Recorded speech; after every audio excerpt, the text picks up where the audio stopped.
Morning, everybody. How we doing today? Time to get the weigh-in started here. UFC Fight Night 213.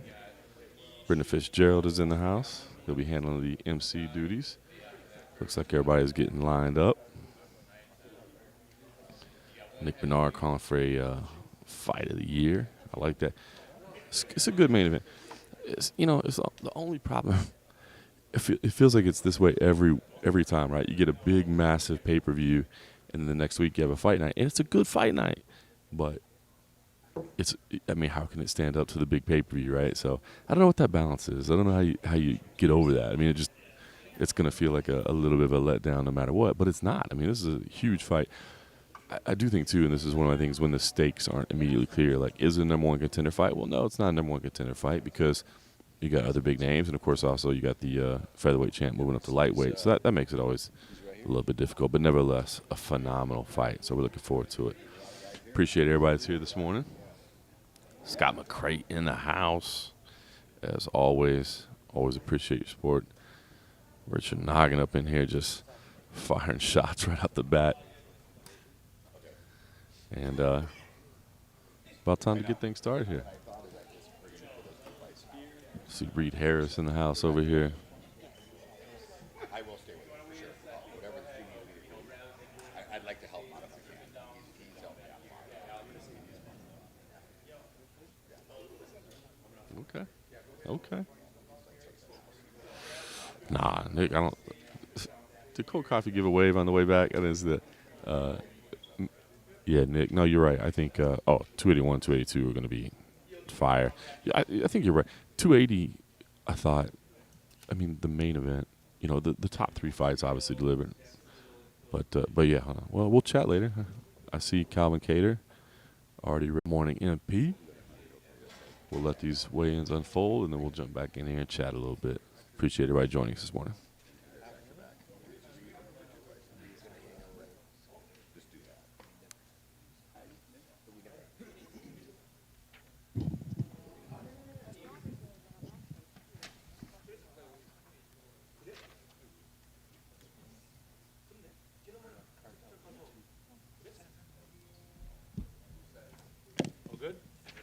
Morning, everybody. Welcome to the weigh-ins for the UFC Fight Night tomorrow night. We'll start our weigh-ins with the two fighters in the main event. Leading off, fifth-ranked featherweight Calvin Kattar.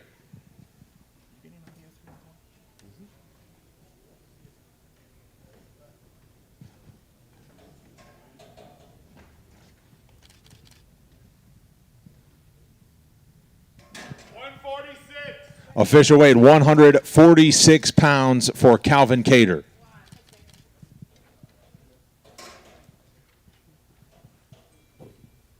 Next to the scale, his opponent, Arnold Allen.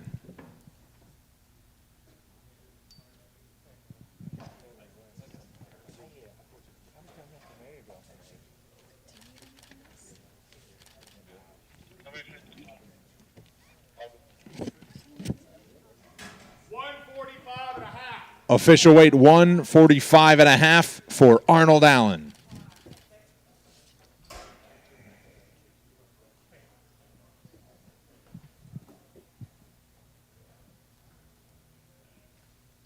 Next to the scale, Jun-Yong Park.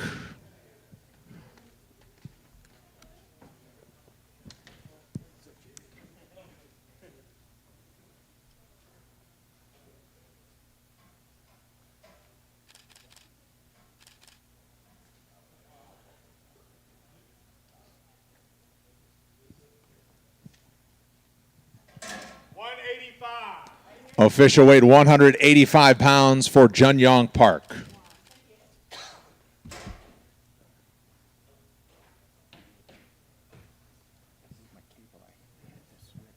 Next to the scale, Chase Hooper.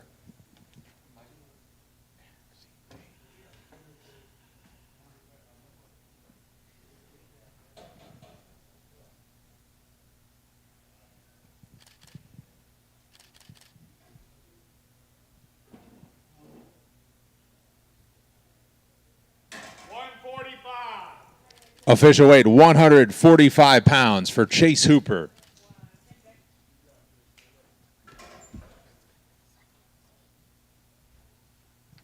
Next to the scale, Max Griffin.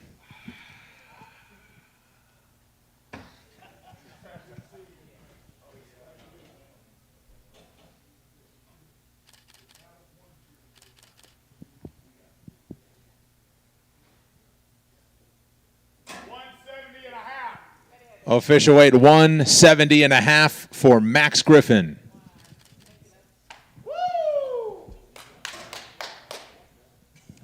Next to the scale, Phil Hawes.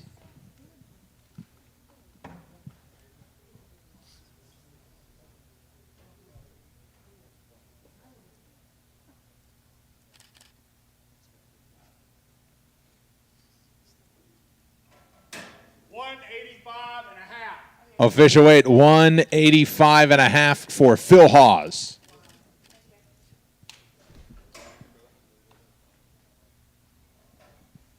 Next to the scale, Joseph Holmes.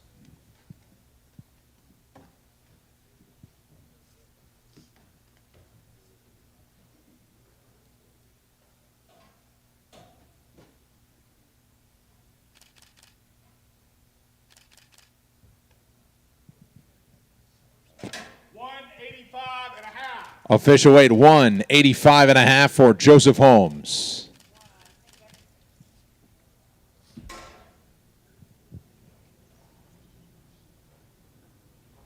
Next to the scale, Jared Vandera.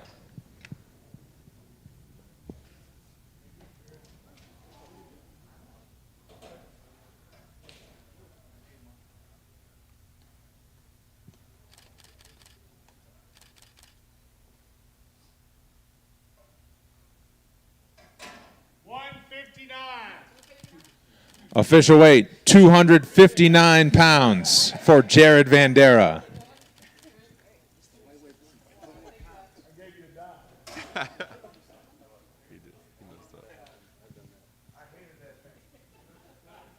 Next to the scale, Khalil Roundtree.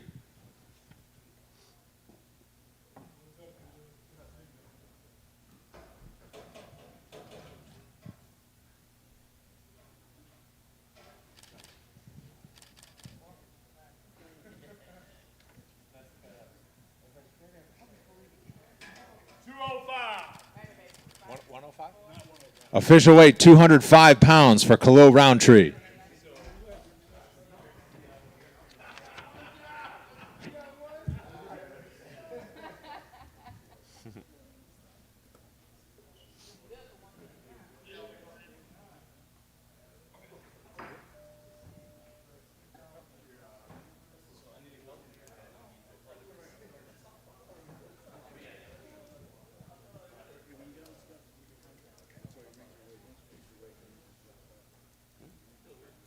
Next to the scale, Steve Garcia.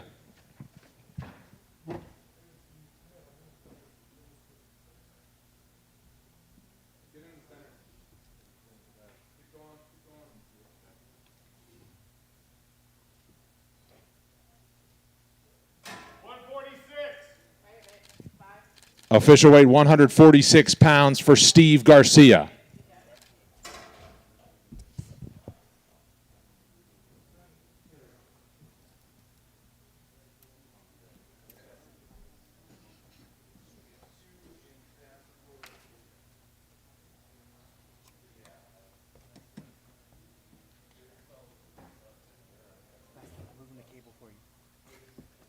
I know, I felt terrible. I was like, why am I not getting Konami? I was like, better not. It's so easy because the switch is right next to where you plug it in. I just flipped it over the line when I was plugging it in. It's just like, at least I figured it out, but I turned on my, So at least you had that room audio. All right, looks like we got a little break maybe. Main event is official, 146 for Calvin Kattar, 145.5 for Arnold Allen.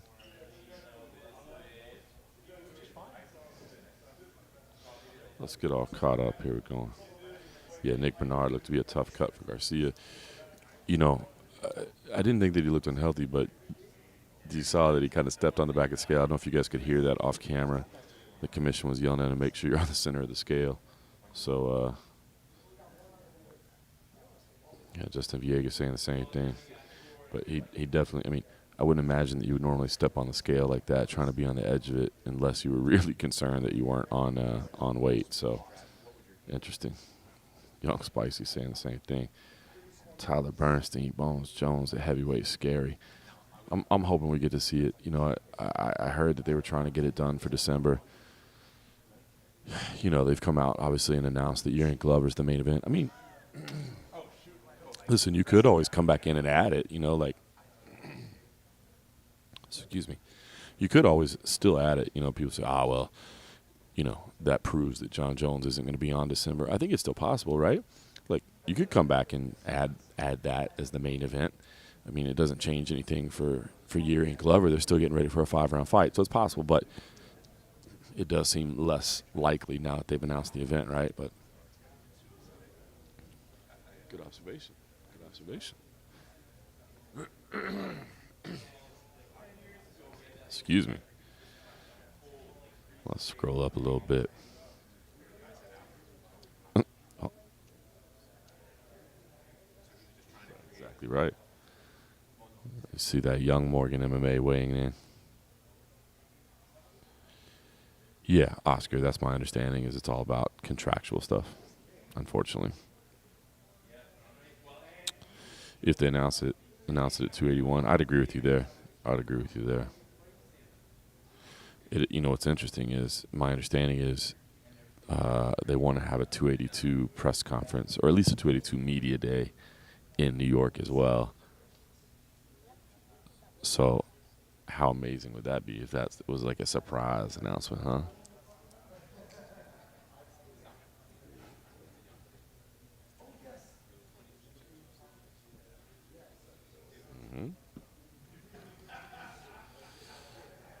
Yeah, I mean, Young Spicy, it doesn't seem like John Jones is the issue. It seems like right now it's Stipe. John with Nate, do you think John Jones should set himself on fire to entice Stipe to fight him? Oh, that's pretty clever, John Castillo. Because Stipe is a firefighter. So if John was on fire, he'd have to fight him. That's pretty funny. That made me laugh. All right. Tyler Bernstein says Roundtree Jacoby going to be scary good. Under 2.5 for sure. I agree. Under 2.5 on that one. I just can't imagine that goes to the judges. There's no way.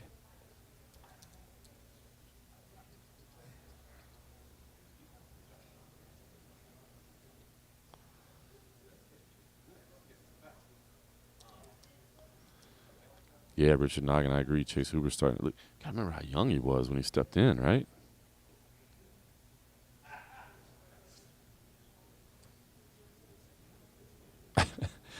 Justin Villegas. I'm scrolling up. You just realized who's who. I appreciate it. You see, well, hopefully you enjoy all the content, whether it be the weigh-ins, whether it be the interviews, whether it be whatever else. I appreciate it. All right, scrolling back down.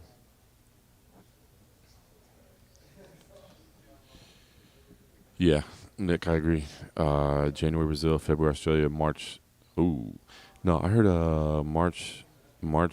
They're looking for Vegas for a pay-per-view. So imagine the UK fight would probably be a fight night. But yeah, if you're doing the title over there, man, do you put that on a fight night? maybe put that title on ABC. Maybe make that UK fight night an ABC card. That makes sense, right? Network television, title fight. Gets to be in the middle of the afternoon. Although that's probably around March Madness too, right? So you got to be careful about that. That's going to be interesting how all that plays out.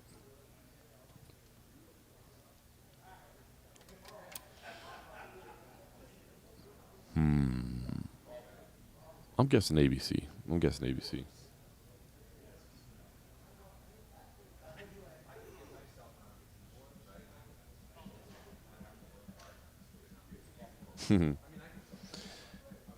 Yeah, Nick.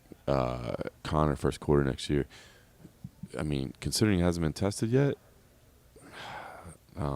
we got to see 6 months of testing.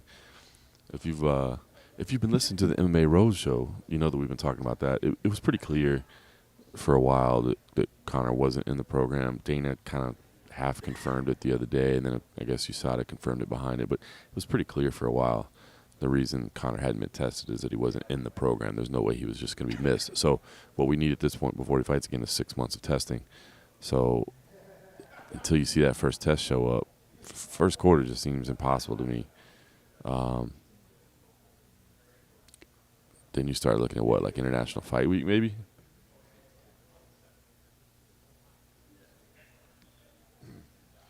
So Tyler, I talked to Tyler asking about Charles rebounding in Brazil. So I talked to Benil Dariush yesterday. That interview's up on YouTube. It's at mixedmartialarts.com as well. But I talked to Benil yesterday, and he kind of expressed some concern because he said, dude, I'm down. I'll fight Charles in Brazil. Actually, I take that back. He said I'll fight Charles in Australia. He wants to be on the same card as the title fight. He said, I'll fight Charles in Australia. He said, but I'm a little afraid he won't be ready to turn around by February. So he said he's meeting with the UFC next week, and they'll try to figure out other options potentially for him. Not necessarily that it wouldn't happen, but it sounded like he was kind of open to other options. So we'll see.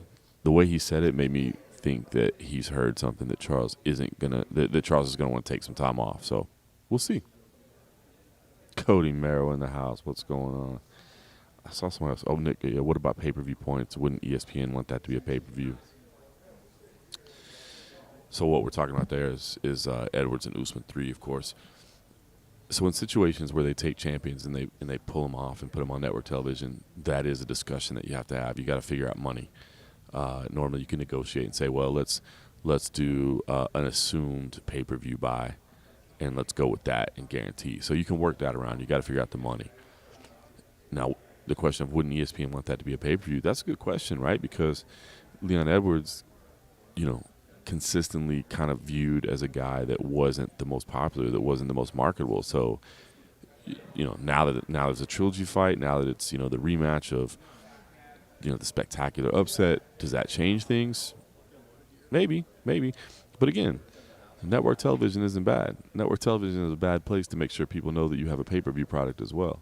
You always got to remember that.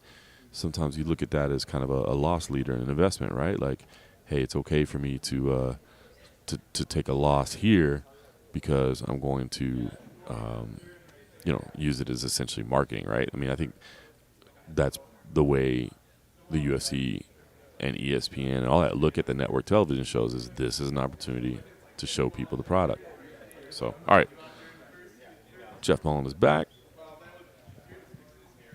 We're going to get started again. Trayshawn Gore.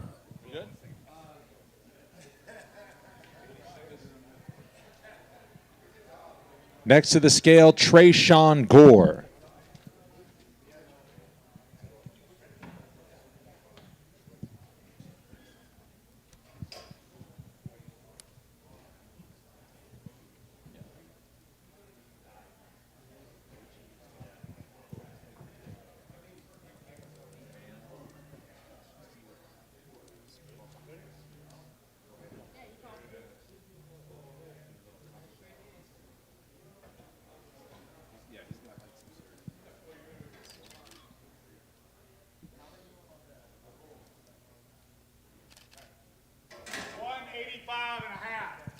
Official weight, 185.5 for Trayshawn Gore.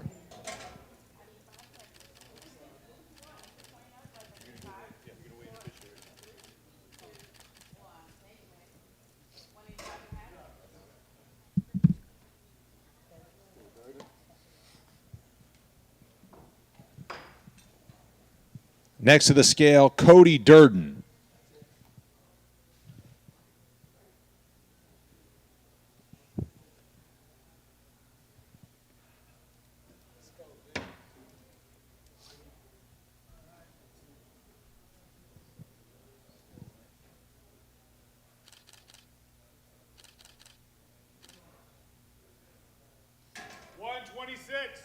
Official weight, 126 pounds for Cody Durden.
I see MP. I see MP.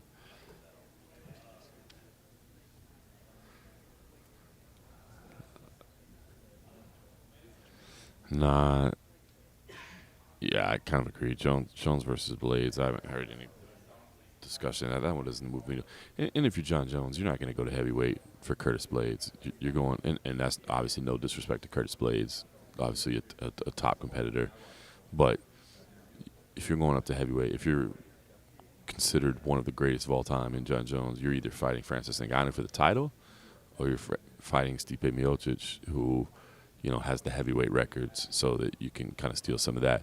You're not going up for a contender fight, and I don't think the UFC would want to do that either, because I think, I see Nick Bernard saying no interest. I think a lot of people that just wouldn't be the splash that you need.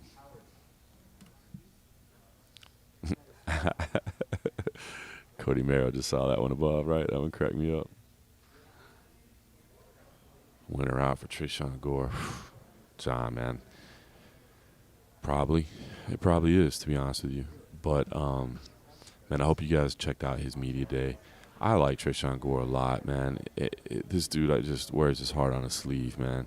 And he talked about the fact that, he's relocated to Fortis MMA, slept on a blow-up mattress in his brother's apartment.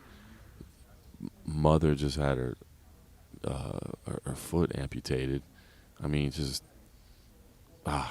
so much online. But that's the thing about the sport. Then you look at Josh Fremd, his opponent, a guy that fought his whole life to get to the UFC. Had this dream, lost his first one. Now he's back for number 2. I mean, oh my God, the sport sometimes the highs, lowest the lows. Speaking of, here is Josh Fremd. Looks like we're getting back to business. Next to the scale, Josh Fremd.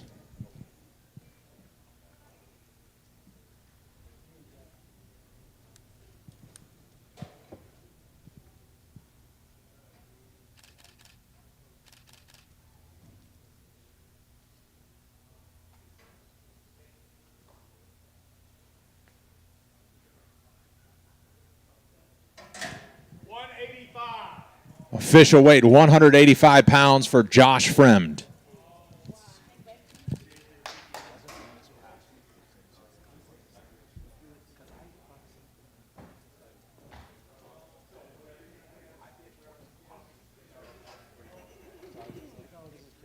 It's just one of those mass marketed kind of stars. Like the whole interview after the interview, I'm just like, I'm trying to get this guy like super talented. It's really cool. What's up, bro?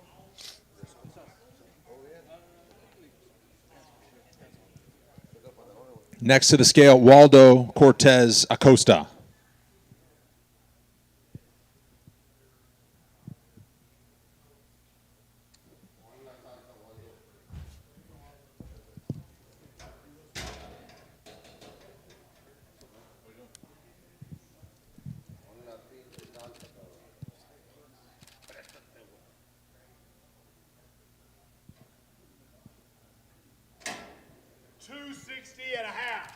Official weight, 260.5 pounds for Waldo Cortez Acosta.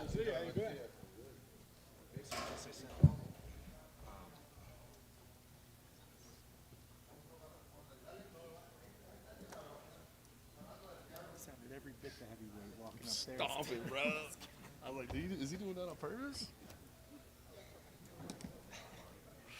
I don't know if you could pick that up. Waldo Cortez Acosta, as he walked out there, like, stomping on the stage, man. It was resonating.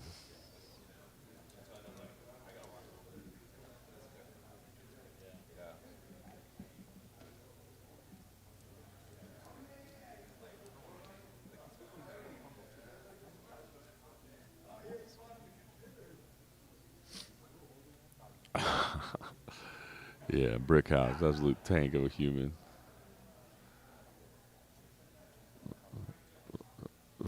Justin Villegas, champion in the Frank Mir name over here. I like it. Soon you'll be probably talking about Bella Mir. Well, she's in college right now at Iowa, but they are grooming her to be a future MMA champion as well.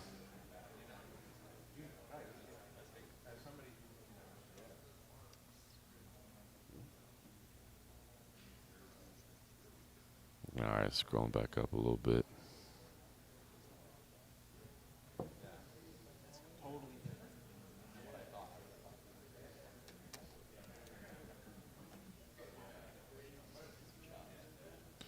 Yeah, I saw that Nick talking about Dana posting that story on his page. I thought that was pretty cool. Yep, and MP. Hey, you put a championship bout on non-pay-per-view every now and then. Cody, Tuivasa, or Lewis versus Jones.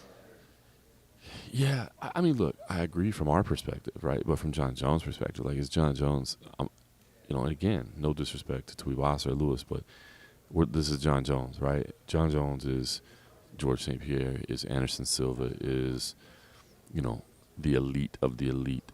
Is he going to take those matchups? I don't think he'd be interested in those matchups. I think he would say no. Because if you win and you go, okay, you won at heavyweight, but who cares? Now you need to face the champ. If you lose, obviously that's detrimental to you. But if you lose to Ngannou or you lose to Stipe, I think you can go, well, turns out I'm the greatest light heavyweight of all time. Heavyweight wasn't my move, but I only lost to the best. You know what I mean? So I just don't think he's going to take a heavyweight fight against anybody other than Ngannou or Stipe. I could be wrong, but that would be my assumption. Oh, Cody Mara, I love me some Andre Arlovski, but anytime Andre Arlovski is here, he ain't coming in until 10:30, period. But that's the veteran move, right? Because you just got to stick around for the face-offs anyway. So if you come in at 9:15 and weigh in, you still got to stick around until 11. So if you're a heavyweight, you're not cutting. You just come in at 10:30. So 10:30 is usually the Andre Arlovski sweet spot. Kobe versus Hamzat official. Not official, definitely in the works. Definitely a possibility. I talked to Bilal Muhammad yesterday. That interview is also up on YouTube if you want to check that out, or at mixedmartialarts.com. Bilal's insistent. He's like, I don't think Kobe's going to take that fight. And to his credit, Bilal said, I want that fight. Give me Hamzat. I don't think Kobe's going to take it. I'll take Hamzat because I want to, I want to put myself in a position to be next. And I feel like that's the fight. He said, if anybody else I fight, they're still going to say, you got to go through Hamzat. So let's just do it now.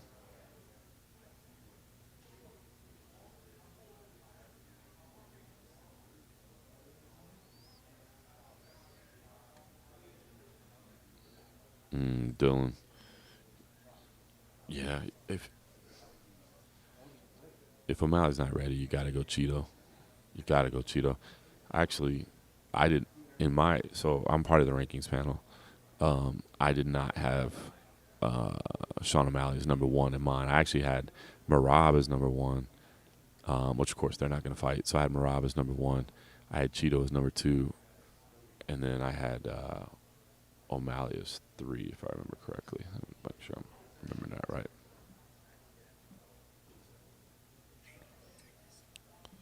Pulling up my ranking sheet.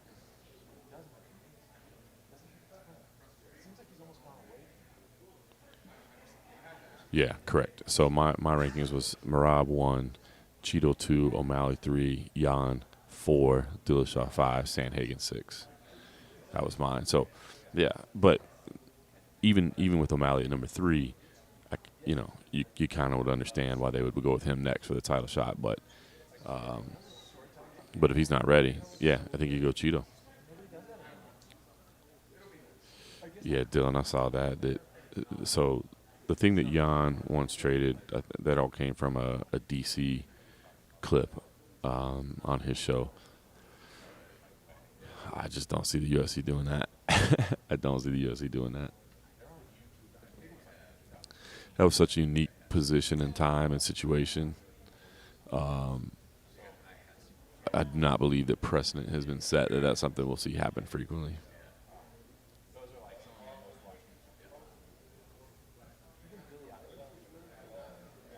Oh, there you go. Cody Merrow, who helps, not helps, he produces Bilal Muhammad's show.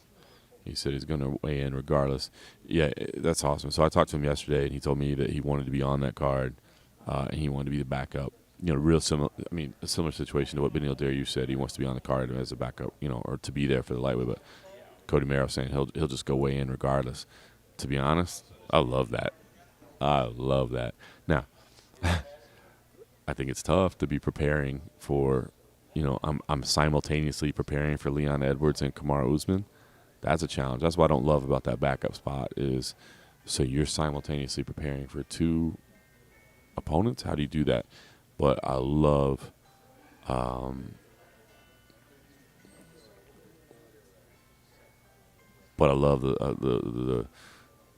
the gumption to go out there and do that and say I'm going to weigh in regardless, just so I'm here. I'm going to be here. I'm going to be on weight. So even if I'm not an official backup, I'm just here. Respect to that. Yeah, Jan is a Ruby guy who has a great relationship with the UFC. And the other thing is Ruby has a great relationship with Cormier as well. So connect the dots. But so I'm sure that it's legit, but I don't see that happening. Little Mali fight, Merab in Vegas.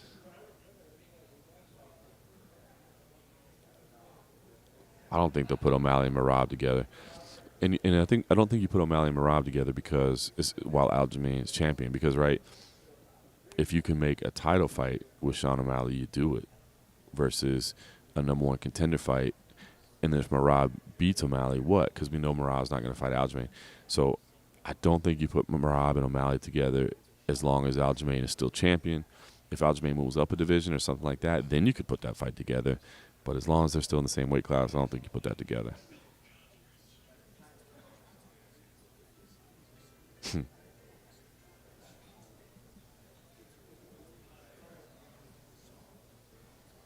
And, yeah, not to mention that's a tough stylistic matchup either way.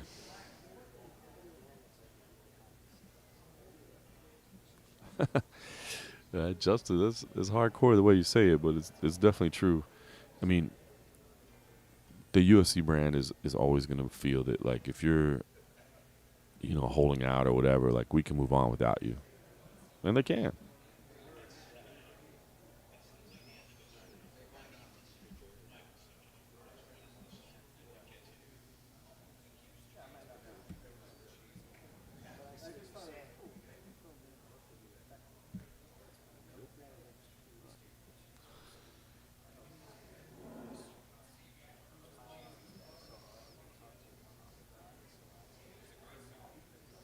All right, Cody Merrow laying it out right here. Aljo Cejudo, Cheeto O'Malley. Aljo wins. He vacates. Lets Merab fight the winner. Smart.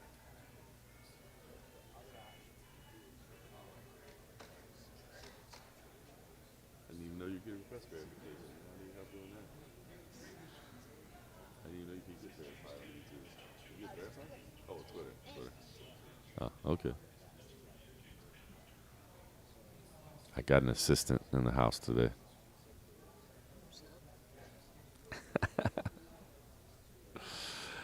You're the man, Ultimate X. I appreciate you. O'Malley, Cheeto, title fight. It'd be a great title fight, but, you got kind of a reigning champion. You want to try it? Okay. Can you get through?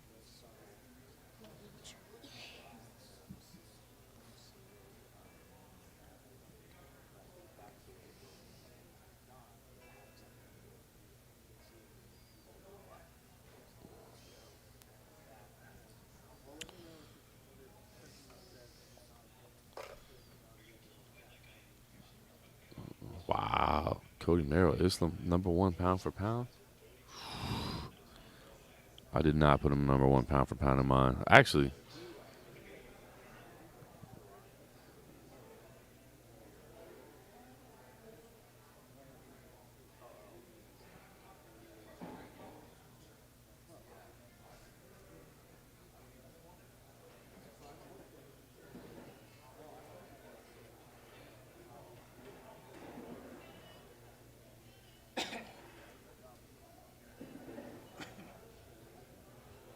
careful, let's spill it.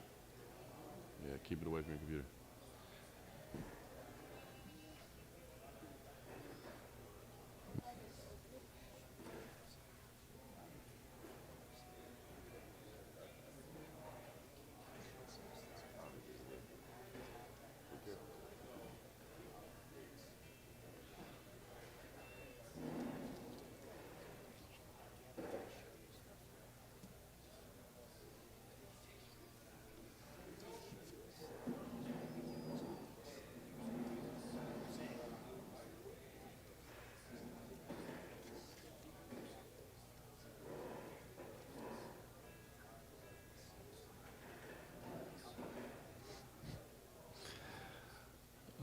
Sorry, I got distracted over here. My young assistant is going to try coffee, I think, for the first time.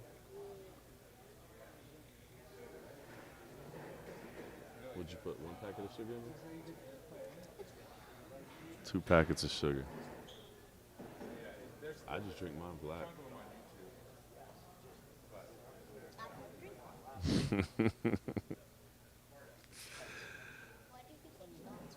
What's that?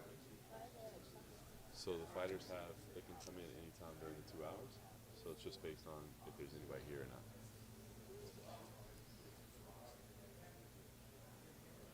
Give it a shot. We'll see how this goes. Will my young assistant like coffee? He did put 2 packets of sugar in there, which I'm a little disappointed in. We'll have to grow him out of that. It's hot. It is hot. Oh my goodness.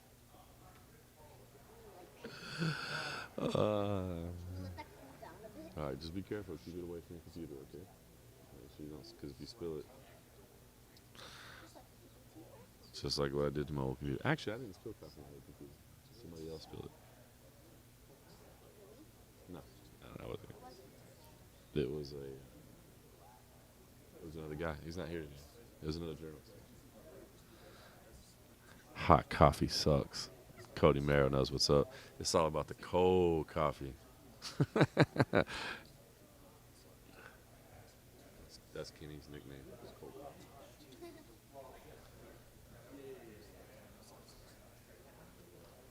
coffee. Cody Merrow doing a stand-up routine over here. All right, let's see.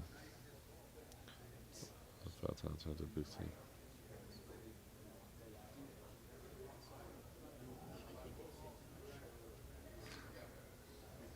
Eli likes your joke, Cody Merrow. He laughed. All right, hold on. Old school, you feel the stars up 5 times, it turns into a big star and turn that into a top. You lost me on that one, Just. You lost me on that one.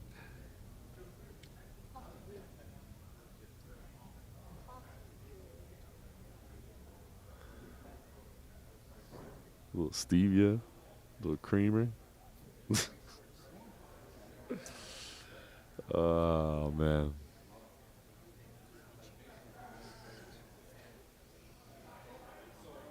Richard Noggin, you are correct, sir. Espresso shot. Yeah. If you're going to do it right. Get you a shot of espresso. Oh, yeah.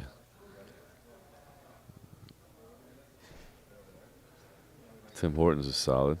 Yeah, it's been a while since I've been to Canada. Long time. Oh, my goodness. Kieran Taylor just dropping bombs on Tim Hortons.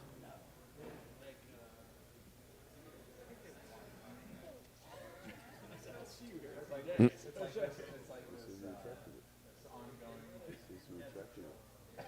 don't know.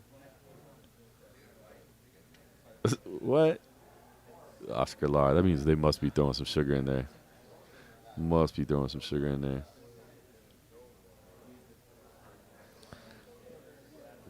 That's right, Cody Merrow. Watch out, 10-year-olds. Okay, that's what you're saying, Justin. Defend the belt 5 times, then you get to fight another champ. Okay. I will say with Volkanovski, like, he's done such a good job of taking on anybody that's there, that there aren't any clear number 1 contenders right now. So the fact that there's no clear number 1 contenders right there, to be honest with you, I'm not normally a fan of the champ thing or even changing weight. I mean, to me, you don't establish your greatness by being a champ. Like, that to me is just you won a fight on a particular night.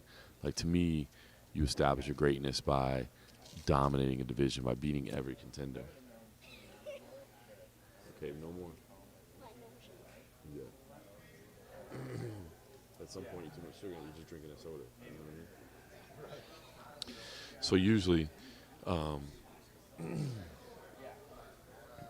I'm not a fan of it, but with Volkanovski, I get it. you know, and especially when he was already there to be the backup and all that stuff. Like, it just makes sense. And there's just not a clear number one contender right now, and he's beat all the number one contenders, so I'm okay with that. But I'm not a fan of, like, win the belt and immediately look to move to a new division. Like, that's not cool to me. Oh, Jimmy Flick? Yeah, I did hear Jimmy Flick's coming back, right? No, he's talented for sure. For sure. MP Sean is top 10, not top 5. I had him. I did not put him at number 1 in mine.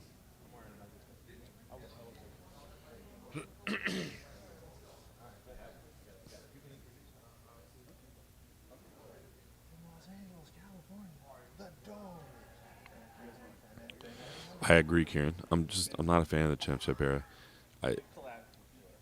You're not defending both belts. It's impossible to truly keep the divisions moving. I mean, like Amanda Nunes, okay, 45, is that even really a division? So, okay. I mean, if there's 2 people in the division, like, fine, be the champion of it. Okay. But for the other divisions, you're slowing it down. You're not allowing contenders to emerge. And again,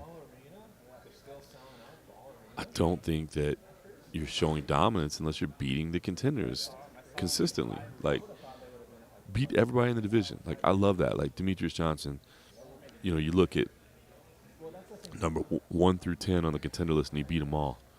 Like, that's awesome.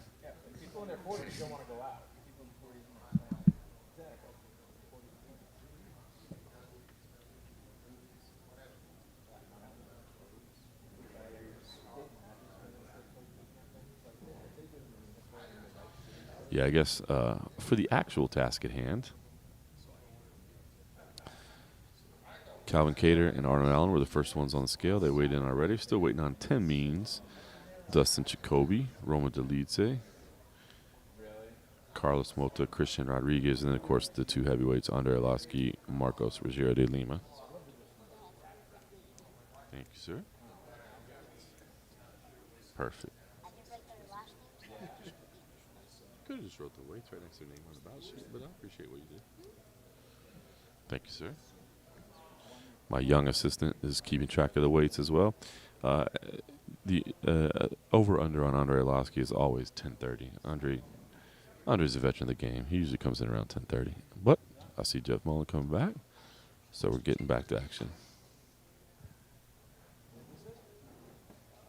Thanks for the update, Karen. I appreciate it. We're going to continue the action. Next to the scale, Joshua Weems.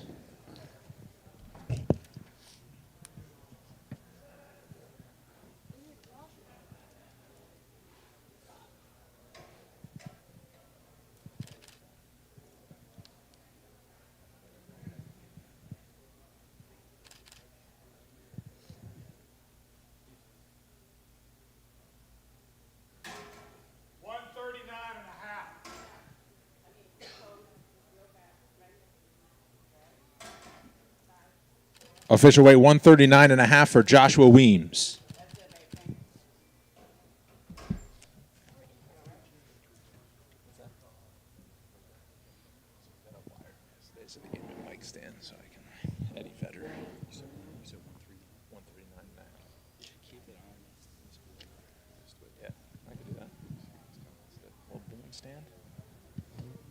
Raise this up.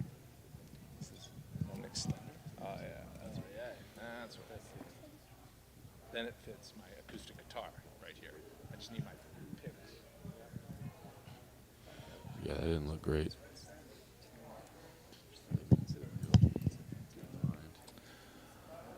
he's allowed to continue.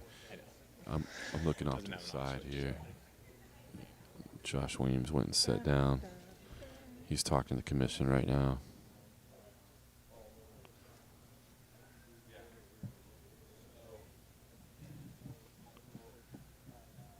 Looks like he's rehydrating already. Staff is so Williams is taking some fluids right now, so definitely not going to continue cutting.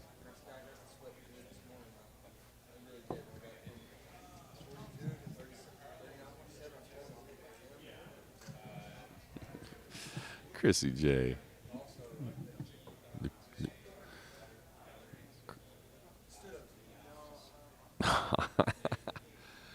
That's a good question, Cody. That's a good question. Was Fitzy training? He's doing a little bit of training, right? He is training a little bit.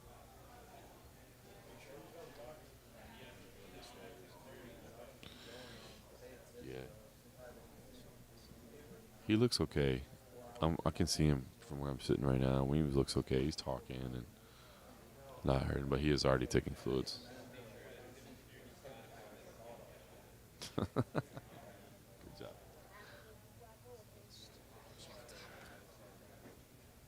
Eli's talking trash over here. Yeah, Weems looks good over here. He's alert. He's talking, but like I said, he is taking beverages. All right. Jeff Mullen making his way back to the scale, so maybe we're going to keep going. Good morning, Chrissy J. Wonder Boy or Dariush. They're both. That's an impossible task. Shannon Bailey, you can't even make a decision. Those are two of the nicest dudes you'll ever meet. There are so many nice people in this sport, but those two are up there.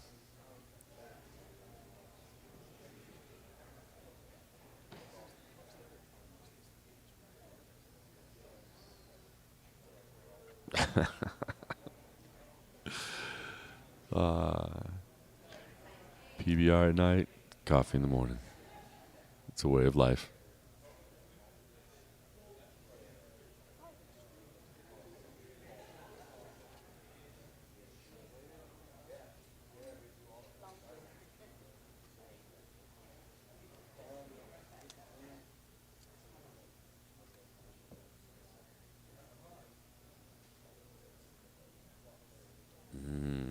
That's a good idea, Cody. No, you cannot. I got to figure that out. We'll step up our production game.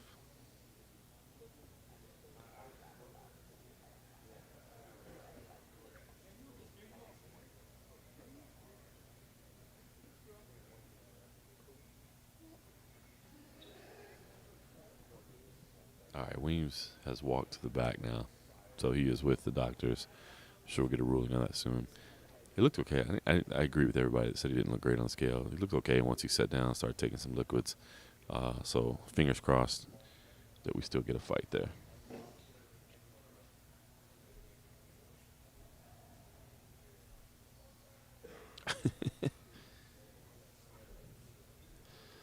Hey, we got a busy day tomorrow. Look, you're right. Halloween weekend, but we got a busy fight day tomorrow. We got Bellator over in Europe. We got the UFC, and then we got to talk about it, right? Jake Paul versus Anderson Silva. I'm gonna be honest with you. I'm intrigued by this fight. They got me on this one.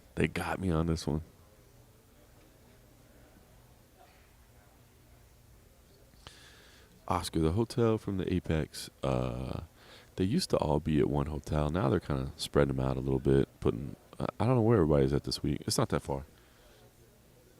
Apex, you can get to anywhere. Either Red Rock, if they're staying at Red Rock, which I don't think they are this week. If you're staying at Red Rock, that's about 20 minutes. But if you're staying on the Strip, it's about 10 minutes. When they were all holed up in the hotel, it was like 5. And if they ever build that hotel right next to the Apex, that would be big. I know they've talked about that.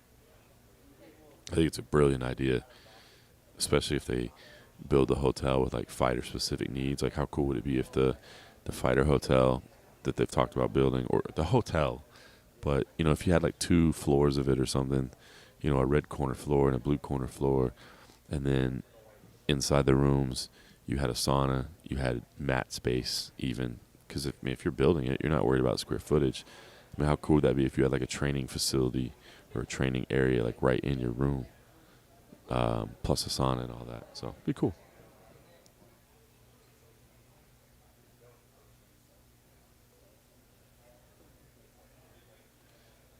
What's up, Keith Slater?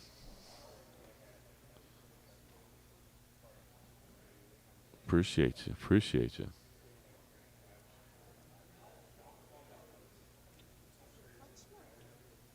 Yeah. Good call, Cody. Boy, yeah, that's right. Put it in the VIP package. Good idea, too. Stay right on property. Stay right on property. Come to the fights. Good call. Yeah. Yeah, dude, I'm sold on this fight. I guess I gotta figure out how timing is gonna work. I think our main card here is at 7 p.m. Eastern, which I think the boxing card starts at 9 p.m. Eastern, if I remember right. But if I'm still here at the Apex, I'm not gonna lie, I'm gonna have it pulled up. I mean, I'm pulling for Anderson. I just am. I'm pulling for Anderson. Yeah, Shannon, he did say, I saw a comment last night that, so Anderson has since come out and said, no, I didn't get knocked out twice in training. I meant to say I got knocked down twice in training, which, by the way, he does say some things wrong sometimes. Like, he just does. I mean, as anybody would in a second language. The other thing is, I read somewhere, and I wish I could have seen, it might have been Mark Raimondi. It might have been Mark Raimondi. But I saw somebody tweet last night that, like, that interview that came out about the whole 2 knockout thing, this was taped like a month ago. So that's pretty interesting as well.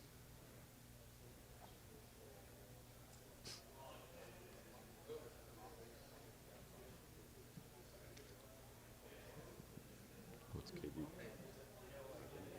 Okay. Yeah.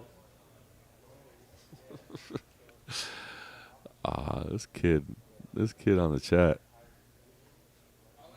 That is my kid right there in the chat, by the way. The new generation. All right. Here we go. Roman Dolidze up next. Let's get back to action.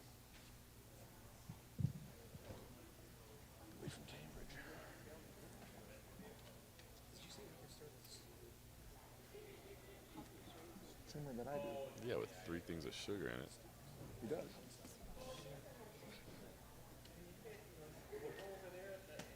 Next to the scale, Roman Dolidze. Sergey main event.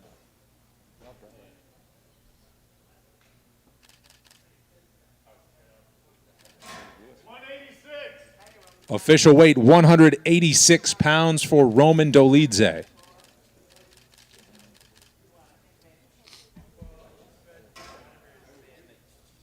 You won't be here?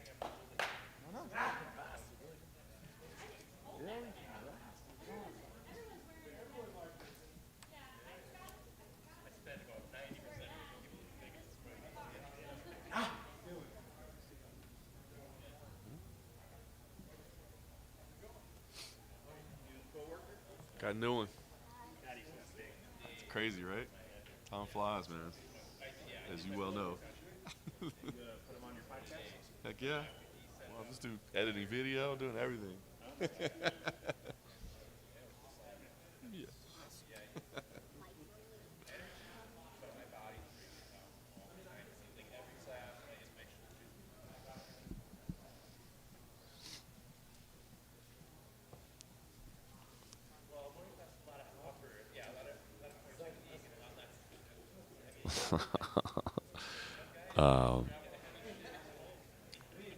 Yeah, Anderson playing mind games. I think he is. I think he's having a little fun, being buddies and all that. But I don't think he's gonna play nice when he gets in there. So I'm pulling, and it's not. I'm definitely cheering for Anderson Silva, and it's not for a dislike of Jake Paul, right? Like, I'm not saying, oh, I hate that guy. He has no business. Actually, how do you not respect what Jake Paul has done, right? In terms of what he created for himself, whether you like him or not, just respecting his hustle and what he created for himself. Like, bro, you turn yourself into a millionaire. Like, good for you. But also, like, he's clearly taking the sport seriously. You know what I mean? Like, he's dedicating his time and resources to being good in this sport, and I respect the hell out of that. Now, is he handpicking his opponents? Of course he is. Of course he is. But what he's done here intrigues me because you're talking about one of the greatest of all time. Anderson's one of the greatest of all time. And, man, if you're an old school fan of the sport, like, and you saw Anderson in his prime, you know how good this guy was. If you're new to the sport, you might not get it. Like, I see his record. But, like, if you were living in that era and watching it, like, my God, this dude was on another level. So I don't want to see him go out there and lose to, you know, the YouTube star or what have you. I just don't want to see it. But Father Time, right? You know the saying, undefeated, 47 years old. At some point, it catches up with you. But it's still Anderson. He's still slick. So I'm intrigued. They got my $50. I'm in. I'm watching.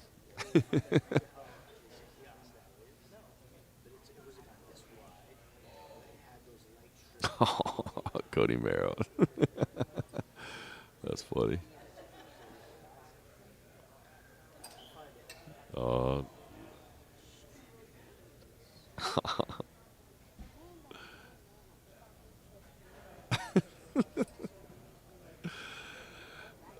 uh,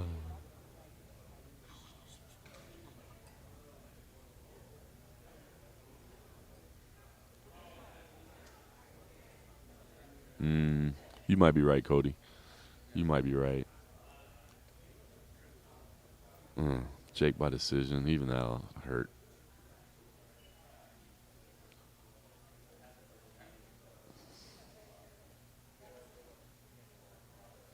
I do think you're the beginning for sure. Like evade, elude, especially early. I just hope he doesn't slow down over time.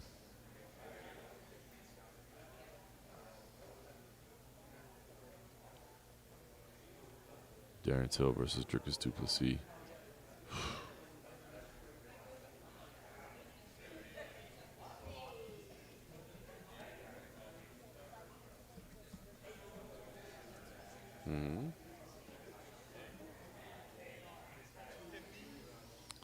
Listen, man, that's a tough matchup for Darren Till. Respect him for taking it, man. Respect him for taking it, because that's it. But Darren might be able to pull something off. All right, back to action here. Trying to see who we got. Oh, it looks like the Dirty Bird. Next to the scale, Tim Means.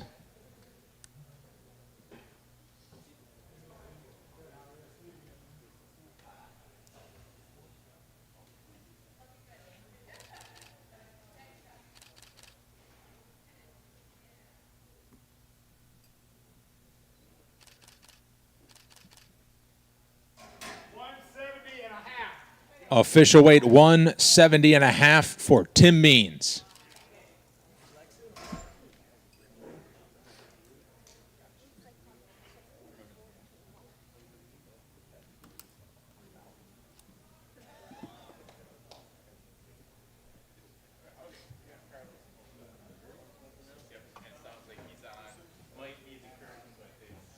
I heard the name Carlos Mota. I can't see him yet, but it seems like he might be right behind.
It's called a beam scale.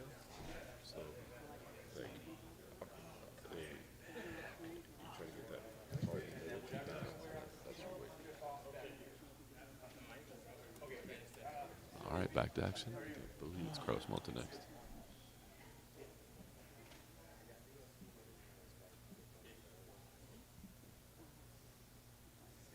How can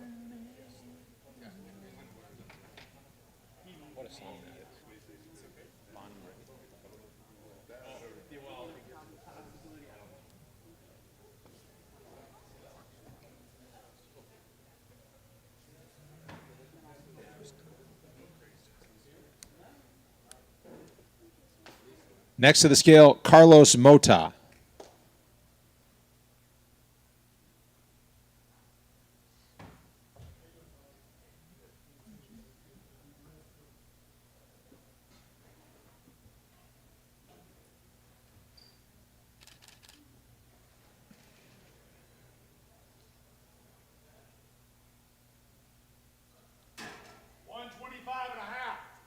Official weight 125.5 for Carlos Mota.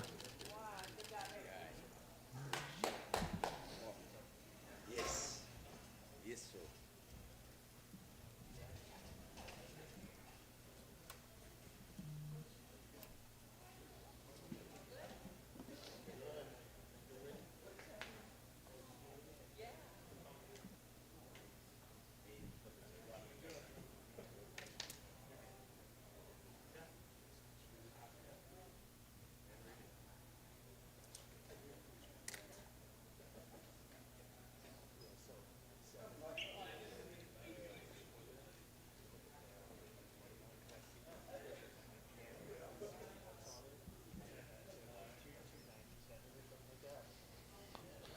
Look at Kieran Taylor knocking out my job for me. I appreciate that.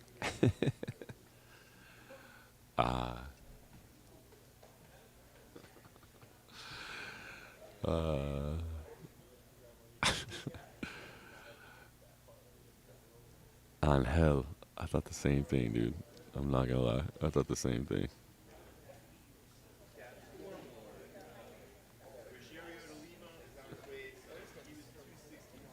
In fairness, Cody, he's put 3 packets of sugar in it, so we're starting to get beyond coffee at this point. It's like somebody that goes to Starbucks and gets like a supreme vanilla chai something with sugar and cinnamon and cream, and I'm like, at that point, bruh, nah, that's not even coffee. Thank you, Kieran. Cody's right. Arlovsky doesn't even wake yet. I'm telling you, Arlovsky, 10:30 on the dot. That's his routine. 10:30. He ain't getting here till 10:30.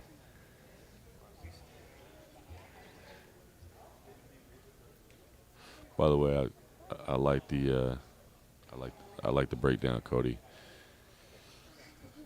I think it's true. I think the longer this fight goes, right? I mean, Kattar's got that experience. Allen doesn't. We'll see. It's a great main event. Well, I like your breakdown.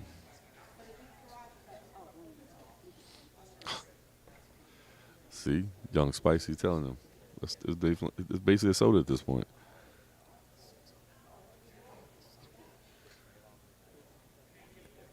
And then when I get home, Mom's not gonna be mad that I gave him coffee. Mom's gonna be mad that I gave him 3 packets of sugar.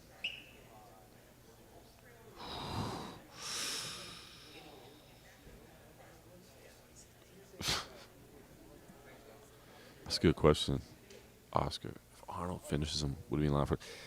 I don't think so. I think he's got to fight again. I think, and again, I think the question is good, Oscar, because I think Arnold Allen obviously has more upside on this fight than Calvin Kattar does, just because Calvin Kattar's recent history, he's had a couple of setbacks. Whether you agree with him or not, he's had a couple of setbacks, and Josh Emmett is certainly going to be in there as well. But if Arnold Allen comes in and finishes him,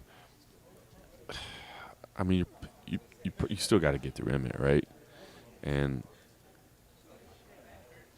there's still plenty of time since Volkanovski's moving up. So I wouldn't think so. Even to finish, I think he's still got one more fight, if I'm being honest. I think they still got one more fight. Roundtree versus Jacoby, Mike Potts. What I think is that fight ain't going the distance. Somebody else mentioned it earlier, but I completely agree. Like that fight definitely not going the distance. I don't believe so. Yeah, exactly, Justin. The pumpkin spice with the foam. Oh, you think so, Thomas? You would give him a title shot? Bizarre.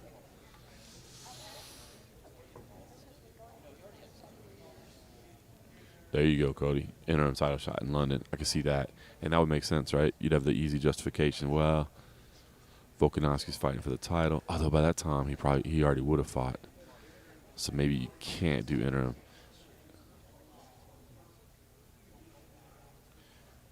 Yeah. Then so what do you do at that point? At that point, you could do interim if Volkanovski wins, right? But if Volkanovski loses to Islam, then you couldn't do an interim a month later, right? Unless there was some, I hate to say it, but injury. I don't like saying that. I'm not trying to wish that on anybody. But I think so. You're probably a little bit results dependent there.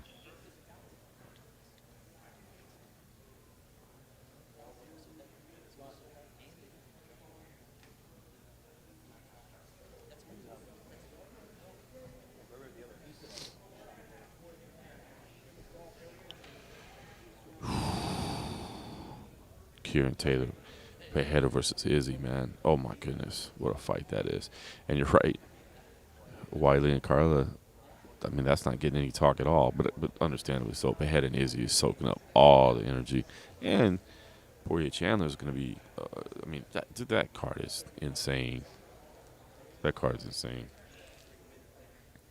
Yeah. No random chats. This is a chat that has to be meaningful chat. Remember? We're professional. We're not being silly.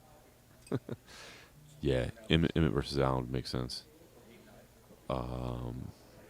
If he gets a big win here, I agree. I think you do Emmett Allen. If Allen was here, I think you do Emmett Allen in London. Again, I heard there's a pay-per-view in Vegas in March, so I'm guessing that means. But boy,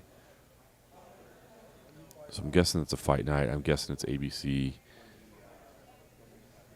And yeah, if Allen wins here, you do Emmett Allen. And I guess that's your co-main. If it was a normal fight night, it would just be, that'd be a main event. Obviously, that could completely be a 5-rounder. But, you're going to do the trilogy fight over there. So that's a hell of a co-main. Hell of a co-main. But, got to get through Kattar first. And that's no joke. And what are the odds? The odds are probably got to be like a pick 'em, right?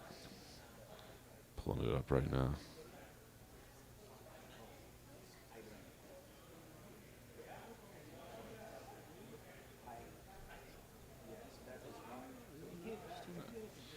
Yeah, pick 'em. Basically, pick 'em. Wow, hold on. I'm looking at best fight odds.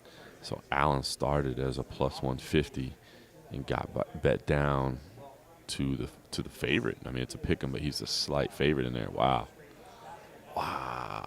that is intriguing to me. I would have assumed. I kind of like the opening odds with Kattar. So it looks like Kattar was minus 175, and now again it's basically a pick 'em, but he's on the dog side of it. Well, I like Kattar in this spot.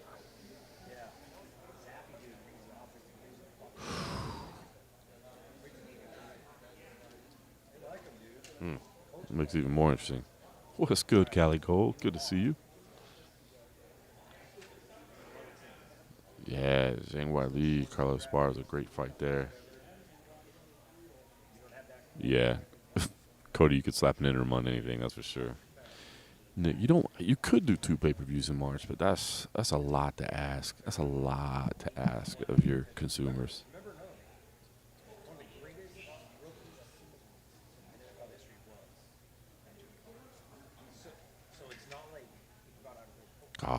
Yeah. Jones Stipe. Yeah, that Jones Stipe definitely pay-per-view. Yeah. Nick, you're right about. So true, right? So if you got the trilogy, Kobe Hamzat, let's say Allen wins, Allen Emmett. That's hard to give away. That's hard to give away. But again, I mean, I think those ABC shows, like that's a huge commercial for your brand. Like that's a huge, again, you're giving everybody a chance to see it. So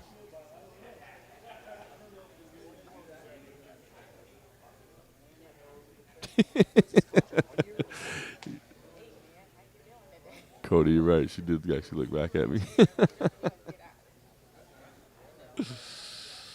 Yeah, Nick, it does happen. I mean, there have been 2 pay-per-views in a month before. It's not like it's unheard of. Well, I wouldn't say it's not unheard of. It's not never done before, but it's not ideal. It's a lot to ask of consumers.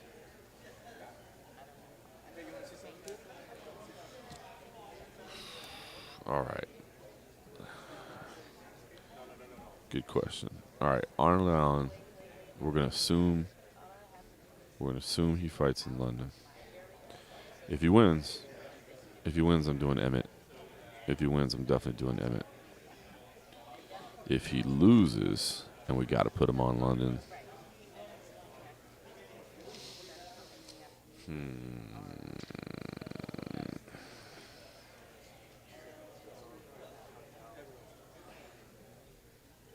I mean, okay. For me, I'd say maybe Zombie. Give him that new generation, but is Zombie going to be interested in that? I don't know. That might be a tough sell. At that point, I'd probably go. If he loses, I go Giga. Right? Both coming off losses to Kattar. Probably go Giga. All right. Jeff Mullen back. This is Marcos, right? Marcos Rogerio Pesao. Next to the scale, Marcos Rogerio de Lima. I'm digging this.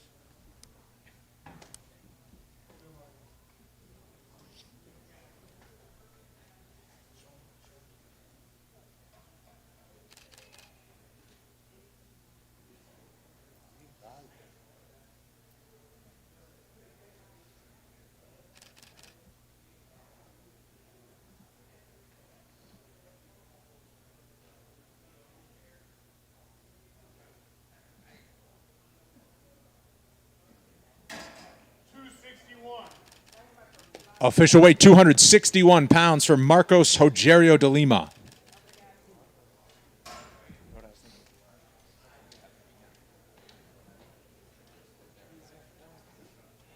I started doing the math and said, like, why is this defense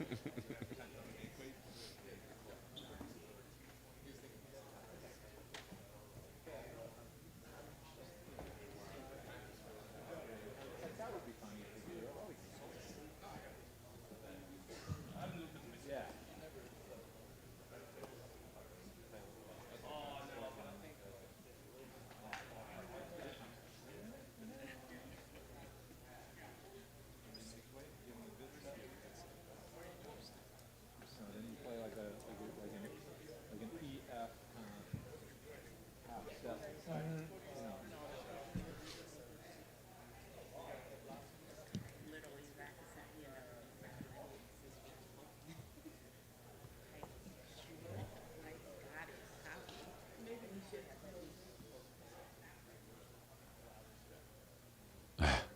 Appreciate you, Keith. I try to keep my interviews short. You know what I mean? But moving along. So hopefully good. I don't try to do the super long format. I know people got to go. We got stuff going on. But yeah, I like Bilal. Yeah, fun day yesterday, man. Talked to Bilal, talked to Benil, and talked to Ben Askren. So all three of those interviews yesterday. It's fun.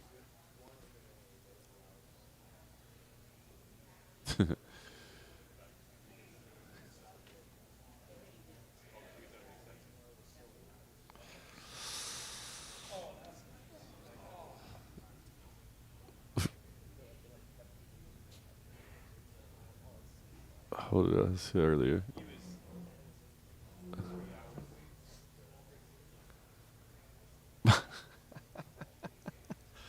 Cold Coffee, Cali Gold said he didn't appreciate you reading his real name out there, dog. What's that? Cali Gold said he didn't appreciate you putting his name out there. He apologizes, Mr. Gold. Yeah, I saw a few of you guys chime in. I think Giga Allen, if he loses, is a good fight. I saw somebody. I wanted to scroll up to see it because I saw it. Hold on, who put that? Where is that? Somebody put, what if that Figgy fight goes to a draw? Who asked that? You bastard. Don't will that into existence. There he goes. Nick Bernard. Actually, a better question is, what if Moreno versus Figgy goes to a draw? Well, then we do number 5. We do number 5. You never checked the Facebook. Did you ever go over there? No. I happened to update the cover photo. Uh-huh. I was just trying to find a photo, so I found a photo that happened to be of us in Manila, and it was like us sitting at a table with a couple beers, and I actually had notes that said like podcast Fight Night. Really? No, but somebody was like, they said, what does it mean by no hot spoons? Because I wrote no hot spoon for media day was one of the things. I was like, I don't know what that means. So I have to go back and look, but I don't know if you remember anything from Manila, from a media day. Why I would have wrote no hot spoons. Why you would have wrote that? But you should check the Facebook post on it. You get a kick out of it. It was a long time ago. Cold Coffee telling me the MMA Roadshow Facebook. He put a photo of me and him. I haven't logged into Facebook in forever. I need to do that. I got to get my social. Yeah, I've got my young assistant over here is going to be my new social media advisor. Hello. I use technological means. There you go. My man helped me set up a TikTok. He helped me set up a disc or join Discord. I haven't set up a Discord yet, but I automatically have one. Okay, yeah. My young assistant over here is going to be helping me figure all that out. But yeah, I need to, because I love talking MMA. I love chatting with everybody. Kira, no word yet on Williams Rodriguez. Interesting though, right? Because Rodriguez hasn't even weighed in yet. So here's one of those situations where if you get word that your guy's missed, maybe you start saying, "Well, I'm not going to keep cutting," or I do want to cut and I want to get 30%. We'll see. So no news on that yet.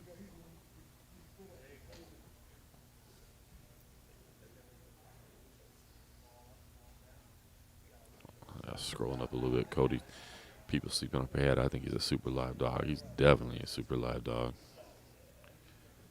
And it's crazy because like there's a lot of people. That's what's so intriguing about that fight is because I think I say a lot of people. That sounds bad. There's several guys in the top 15 that I think would beat Pereira. You know, stylistically. I mean, you get it, right? The guys that are going to wrestle him, they're going to grapple him. That's going to be the challenge for him. But against Adesanya, not to say that maybe Adesanya will have a grappling-based game plan, but I don't know. And it's intriguing because Adesanya is absolutely right when he says that he was winning the fight where he got knocked out. But you were winning the fight until you lost it. What does that mean? You still lost. So that's why this fight is so intriguing because on paper, you just look at the records, you know, you look at the experience. And unfortunately, I haven't seen a lot of it, but, like, you could make that argument, like, Pereira has no business being in a UFC title fight at this point. But given the history, of course he does. Of course it's the fight you had to make. So I'm intrigued. I can't wait. That New York card's going to be fun. That week's going to be crazy. I've got a CFFC event, and then we're actually, if you guys saw the announcement, we're actually broadcasting a Division I wrestling meet as well at Fort Bragg in North Carolina. So that'll be Thursday, Friday, and then we'll fly to New York on Saturday. So Cody Merrill might be doing some on the ground for us in New York.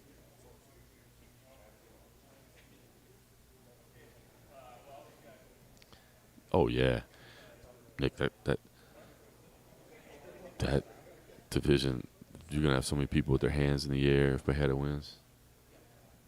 Yeah, MP did a decision and a KO.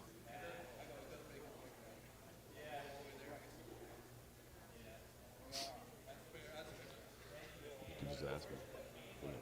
It's not.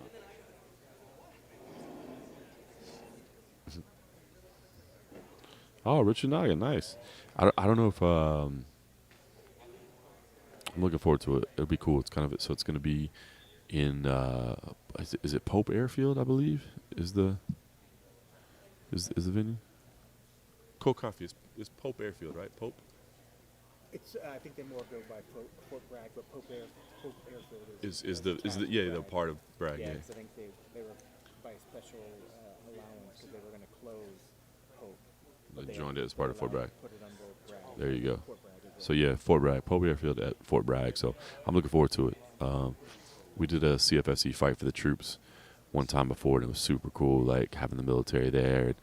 the fighters were like walking in through a helicopter and stuff. Special operations, rangers, airborne, like Oh yeah, base it's dope. Dope. Yeah, I can't wait. So, collegiate wrestling match. We'll have North Carolina. We'll have Michigan. We'll have Campbell University. So I'm excited. I didn't say but I said it was silly talk with the professional talking in the middle. and Delta Force. Oh yeah, I mean, like the bad, elite. The bad is there. That's awesome. You're gonna be All right. Oh, Andre's up next. He's 10 minutes early.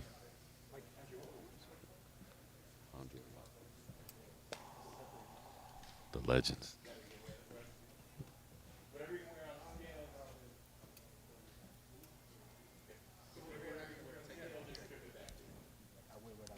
Next.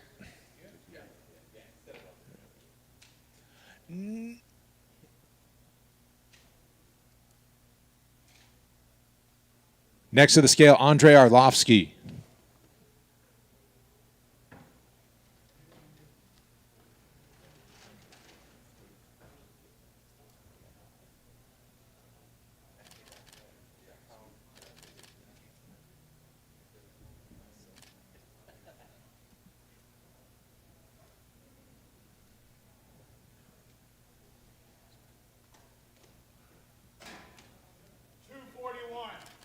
Official weight 241 pounds for Andre Arlovsky.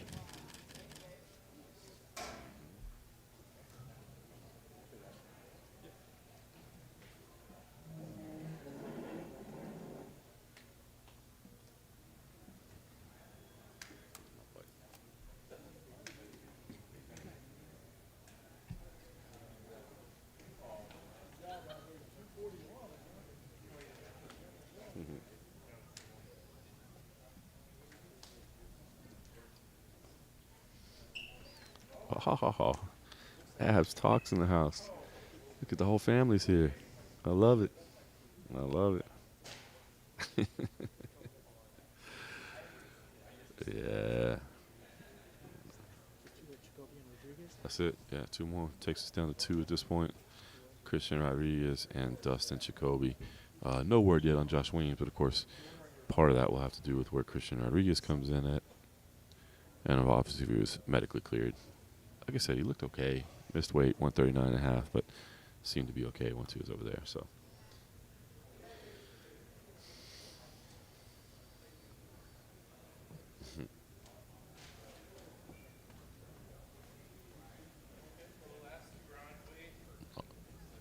Sounds. I just heard the last two are on their way.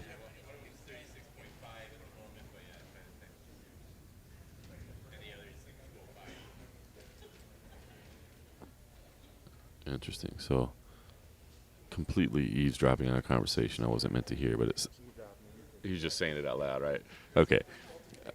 Cold Coffee has cleared me of eavesdropping because he was saying it pretty loudly. But it sounds like Christian Rodriguez is still a little bit heavy at 36.5 is what it sounded like they said. It sounds like Dustin Jacoby is on at 205. Obviously, this is the check scale at their hotel. So, it sounds like Jacoby is on. Christian Rodriguez maybe 36.5. Now, maybe he'll float a half pound. Maybe he'll try to sweat a little bit here and lose it, but Weems has already missed weight at 39.5 anyway, so not in danger of anything there other than whether or not you collect a fine from your opponent. And then, of course, is your opponent medically cleared? So we'll see about that. But two on the way. Christian Rodriguez and Dustin Jacoby. Stairway to 7, always coming in with the positivity, man. Always appreciate that energy, brother. Oh, that's a great message, man. Be thankful for what you have and keep growing. Nobody is perfect, but we're all special and unique in our own ways. It's true, man. It's true. Oh, nice. Look at that. Richard Noggin on ESPN, quarterback for the Pirates. They're playing BYU. Enjoy that. You're gonna be nervous, Richard. It's crazy, right? The nerves you feel like watching somebody you love out there competing. You know you can't do anything for him. So tough. I heard.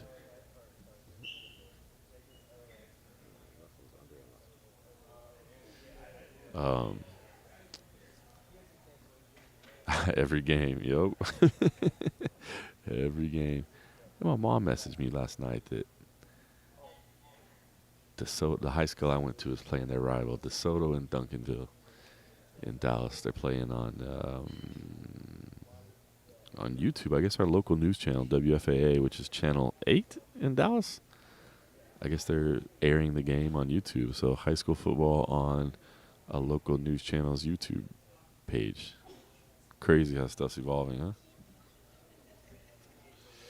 All right, what you guys most looking forward to? Yeah, everybody watch the football tonight. ECU, BYU, watch the quarterback. That's one of our own. We're cheering for one of our own now. Cody's tuning in. That's the ranking. That means they're officially ranked. They're known FC name. That's their official UFC ranking. Which one? Jacoby?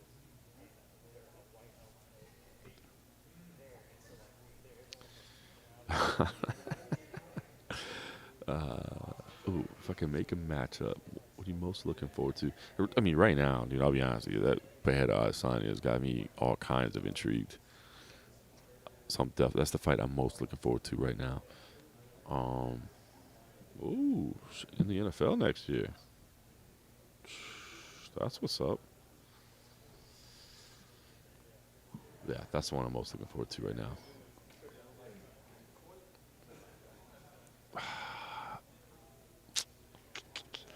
I'd say, I mean, I'd love to say, John Jones at heavyweight, I'm most looking forward to. We don't even have a matchup yet. I mean, sounds like Stipe, but it's not happening. I mean, if you would just tell me right now, like, we're going to do Jones and Ngannou in March, I'd put that one on my list. I mean, the greatest, the GOAT light heavyweight, moving up to heavyweight. I'd say that, but I guess you can't really get excited about a fight that's not official yet, and we don't even know if it's actually happening. Uh-oh.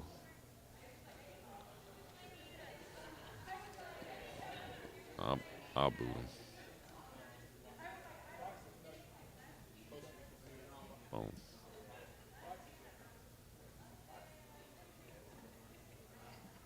Oh. Oh, keep hiding.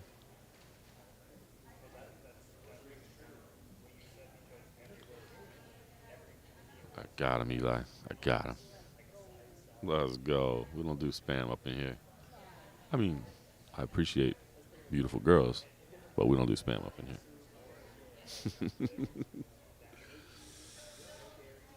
Beautiful girls accepted. Spammers no.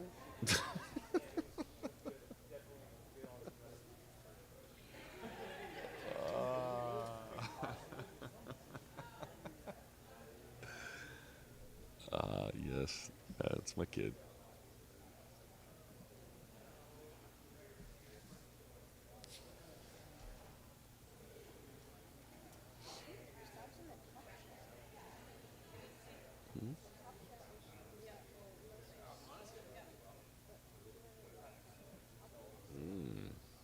I didn't know the hell. I didn't even know there were two chats.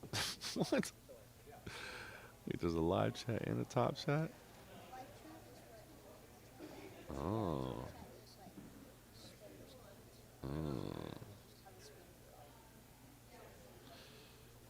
Oh, Richard Noggin. All Dallas. That's what's up. I'm still a Cowboys guy. Born and raised. I don't get to watch much anymore. But, yeah. Born and raised in Dallas. So let's go Cowboys. Yes, Narashi. This is the guy always asking fighters questions, I think.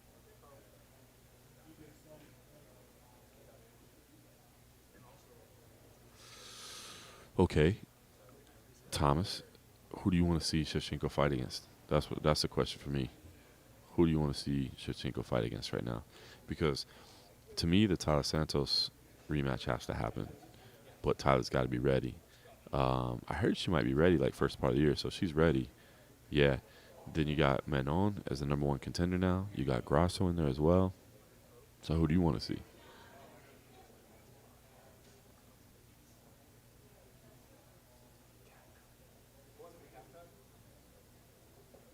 Thanks, Cody.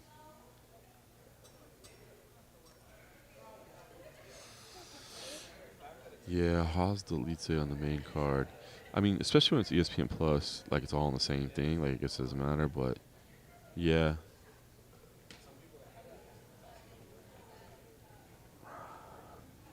I mean, you try to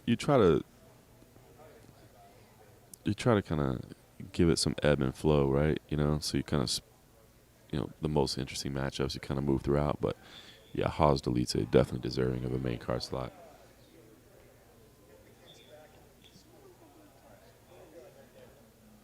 It's because he's a administrator. Well, maybe at some point we'll be an administrator. But it's day number 1 for it. I gotta see that I can trust you. I could make you an administrator. You could totally screw up the channel. Okay.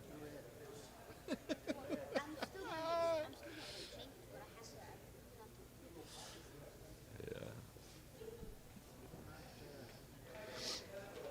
Cali Gold says Cold Coffee has some great questions for Kattar at the presser. Good job, bro. Yeah, Cold Coffee is maturing as a interviewer. There was a time when I think he was strictly a videographer and hated the idea of asking questions, and now he's gotten comfortable with it. He's rounding out a skill set.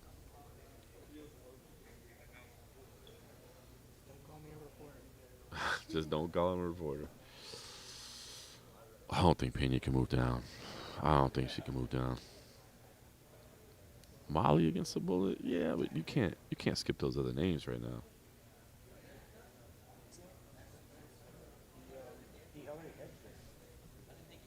Huh. Well, Tyler Santos in Brazil. Yeah. Ooh. Yeah, Shevchenko's ready, and if Tyler's ready, because they probably want another title fight for that pay-per-view. Alex says, give Grasso a shot. Kieran wants my known. I know. There's so many options right now. I don't think Pena can make 25. I could be wrong, but I don't think so. Yeah. Tyler definitely gets a title shot as soon as she's ready. Like, you can't make her fight again. I mean, obviously you can, but you got to give her a shot.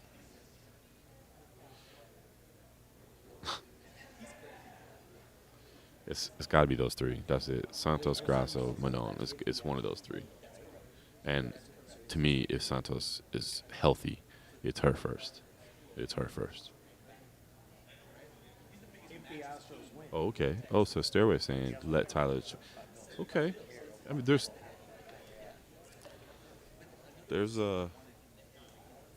some value in that. I see what you're saying, but you got to think about the financial ramifications and all that. At 29, it's a risk, though, man. You go, okay, well, let's let her win a few, and it's inevitable she'll get another shot. But what if you don't? What if you don't? What if you suffer a wild split decision loss? You know what I mean? Like that everybody thinks is a robbery, but you lose anyway. And then after that, you tweak your knee and train. You know what I mean? Like, it's just so unpredictable. I think when you have that championship opportunity in your hand, you have to take it. You have to take it. And I mean, that kind of factors into this 280 talk with TJ Dillashaw, right? Like, he shouldn't have taken it. He shouldn't. I think he was in the same situation, but on the other side, right? At his age, given his reputation, was he going to get another one? It's tough. Oh no, Alex, don't say that. Don't say that. Jake Paul should be arrested for what he's going to do to the legend Silva. Please no. Please don't let him get embarrassed.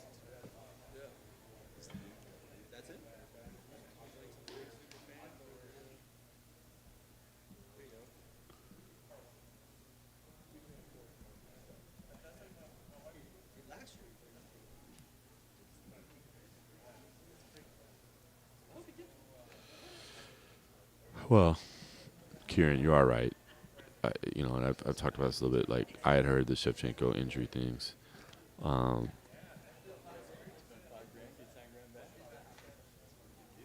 So I think it's it was a serious issue.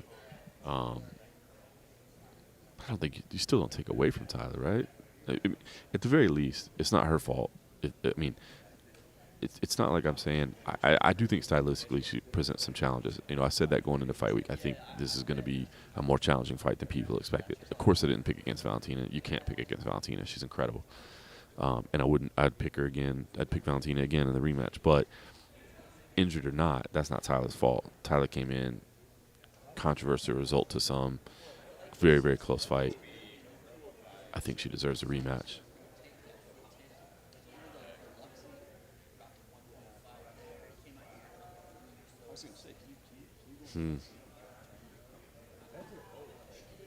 It's a good point, Cody. All right. Looks like our final two may be in the building. I see Jacoby is up first, so whoever had the poll on Christian Rodriguez, you win.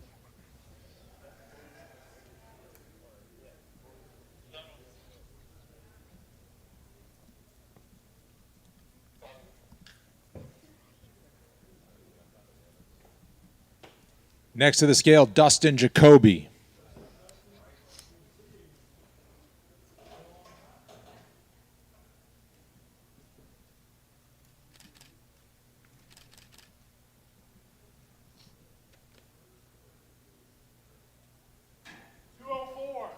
Official weight 204 pounds for Dustin Jacoby.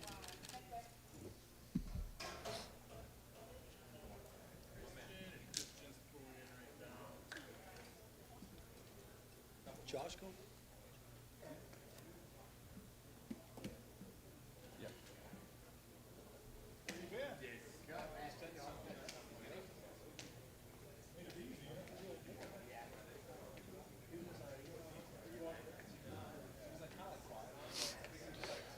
By the way, seeing my kid in the chat's funny. Yeah, Galactus, I saw the messages or the Connor stuff. I mean, look, the rules are the rules. So, he's cheating. If he's not in the program, he's not in the program. But like I said, for the last couple months, with people and bringing this up, we got to see 6 months of clean tests. We got to see 6 months of clean tests. If we see 6 months of clean tests, then there's no controversy. Now, if you don't like the rules, that's another discussion. But if Connor's using the rules to his advantage or to the best of his ability, I don't think you can fault him for that. Now, if he comes in and there's not 6 months of testing, now we got a serious issue. But I just can't imagine that the UFC, that USADA, even given that he's the biggest star in the sport, I can't imagine they'd let that happen.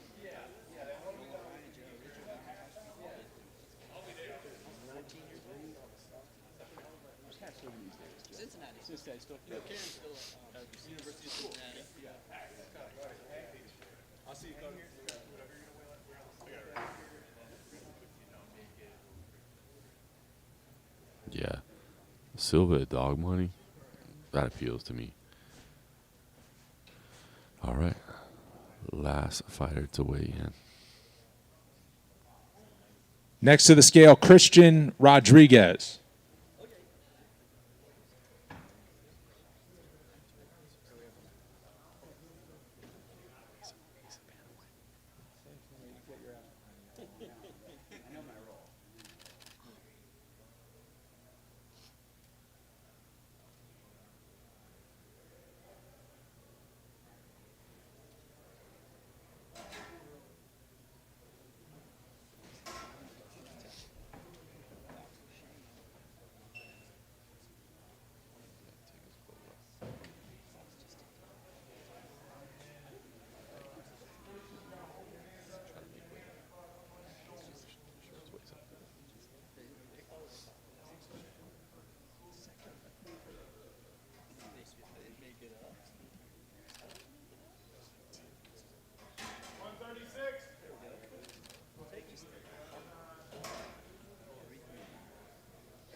Official weight 136 pounds for Christian Rodriguez.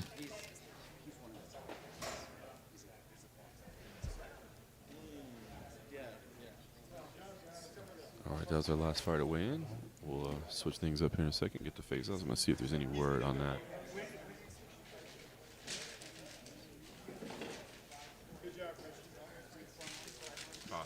We don't know about his opponent yet, right?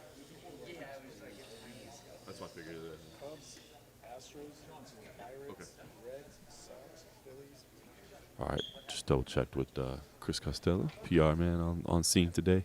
No word yet on wings, but we'll find out. Kieran, they usually wait for the opponent to weigh in to figure everything out. You have the matchmaker involved as well, so they'll get that all figured out now that he's weighed in.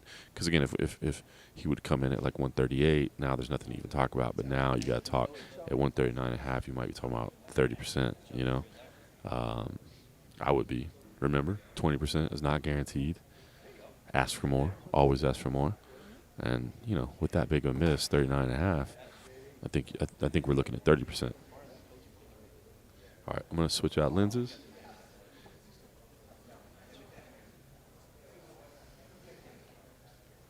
By the way, I saw, let's see, where's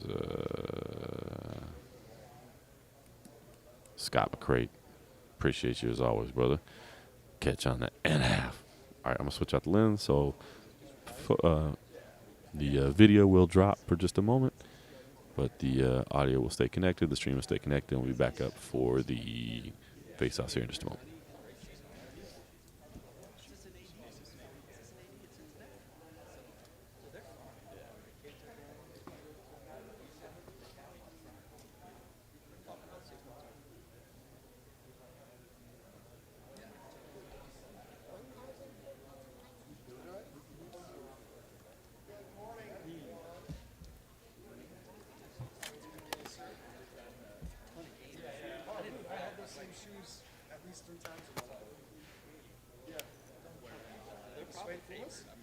Those used to be one of my favorite skate shoes.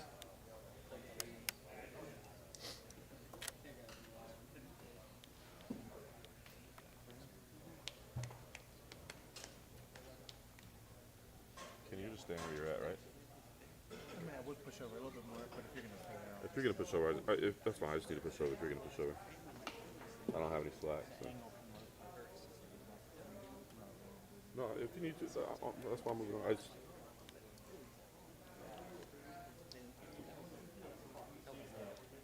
Yeah, that's fine.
I was switching the lenses on it to a wider lens.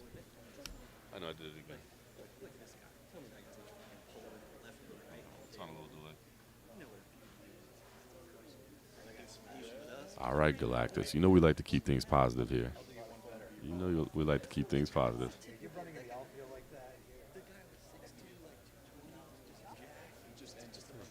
Go to my car.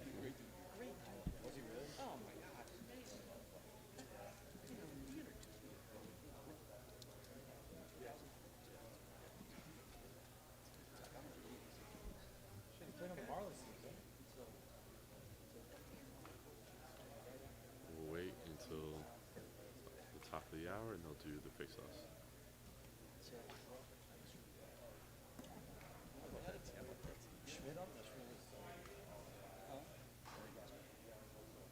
Yeah, I don't. Yeah, Schmidt was gone.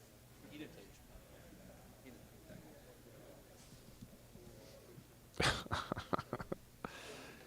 didn't. We completely tolerate passive aggressiveness here. It's a staple of my life. Thanks, Galactus. I appreciate it. It was just you've never dated girls that I saw or whatever. That sounds like an insult, but I'm down for the positive. The discussion, the debate. I'm down for that. Just not the insults.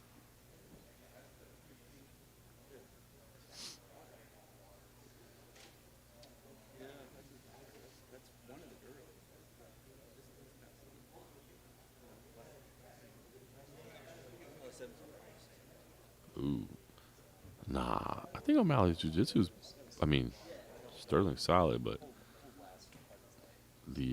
I think O'Malley's jiu-jitsu's good too. Boy, see that's the thing, Richard, with the whole damage discussion is, how do cuts factor into that, right? Because obviously it's incredibly visible. It's a visual issue. But what is a cut? You know what I mean? It's just, is that more damage than a concussive blow?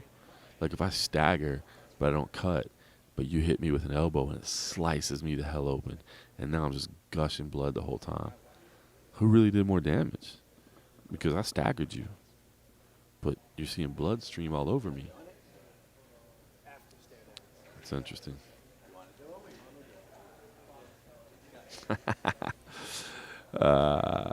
No comment, Alex. No comment.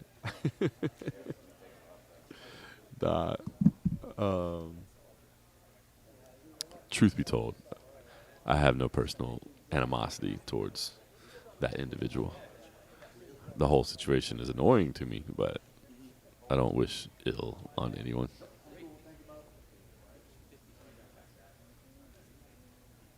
Yeah, exactly, Richard. That's what I mean. So I don't know.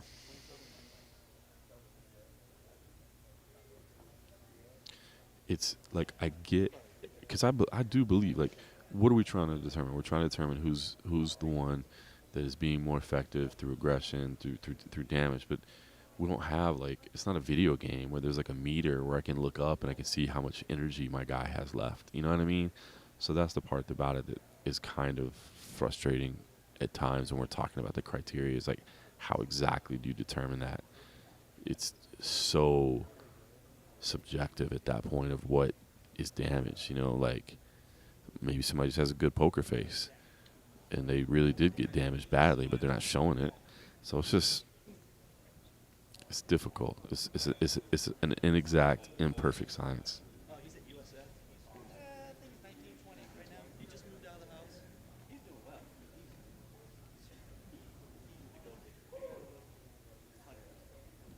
Yeah, you're ultimate expert. You're saying it right there. Yeah. 2 girls.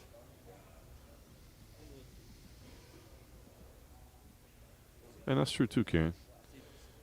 Not much happened with those and I do agree with that. Like a takedown in itself. I mean, I do think takedowns should have some value. Like when people say a takedown is just a change of position. Like I don't agree with that.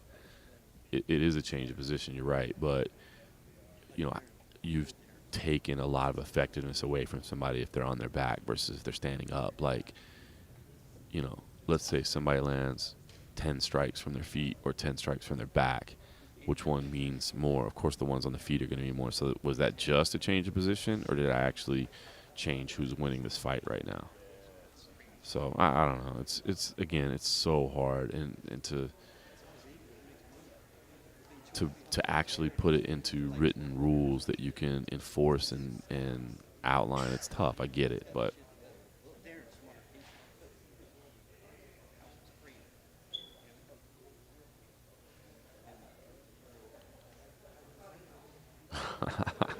young spicy fight. They've tested that over the years, like the glove stuff. But I mean, obviously that's kind of a joke in terms of how do you make it work. But I mean, they have tested that technology. I mean, they use it in the PFL, right? They put it on the screen with the speed or whatever. But I know they'd always talked about, and that's one that I think PFL, obviously they lean real heavy into stats.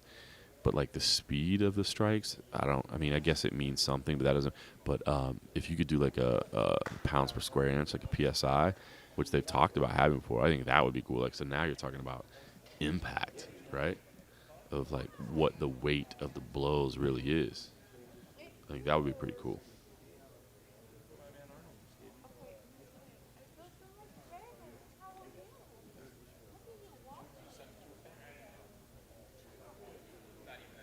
Anthony Smith here. Normal shoes on, no walking boot, no brace. Guess we're making progress.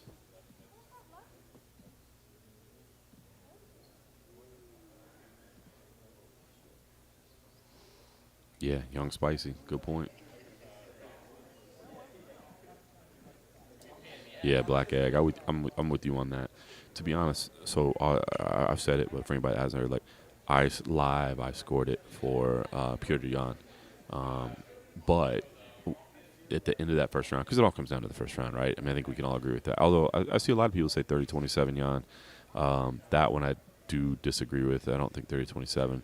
I think round 3 should be for O'Malley, but round 1 is what it really, really comes down to, right?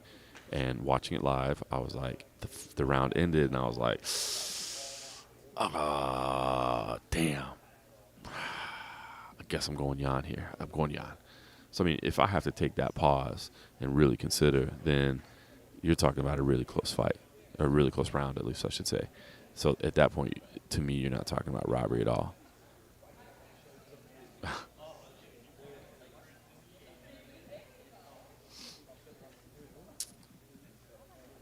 Alex, 282 stacked. The depth is insane. But 281, I'm so intrigued by the main event. The main event has got me intriguing. So I'd say that one. It's how do you get the value, right? Is it the incredibly intriguing main event? Not that I'm not intrigued by the main event of 82, but toss up.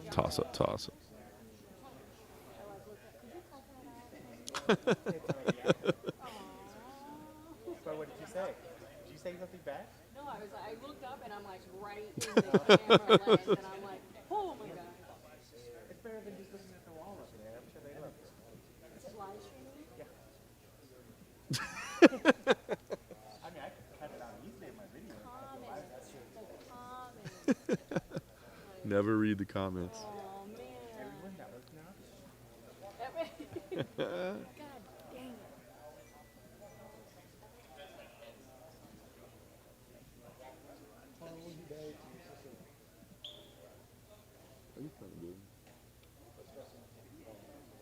True. Okay, I think I'm over here now. 30%? Okay. 30% as expected. That's fine.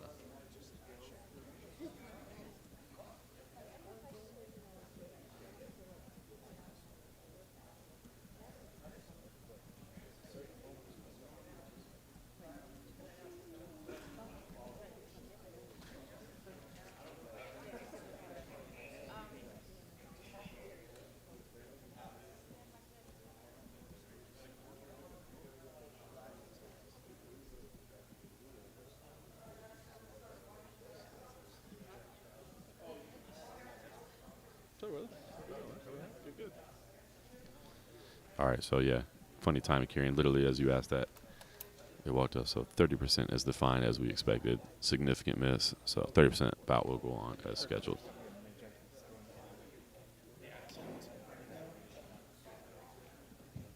Just catching the bells out here today. All right, here we go. All right, time for the face-offs. I'm going to move into position. There we go.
Yeah, I got you. Yeah. Yeah.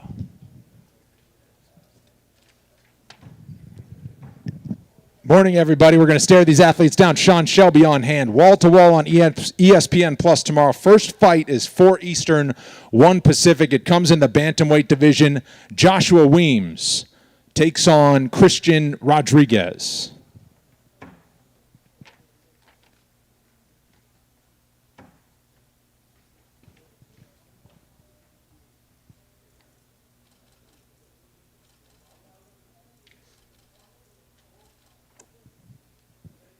Up next, it is a flyweight bout. Carlos Mota battles Cody Durden.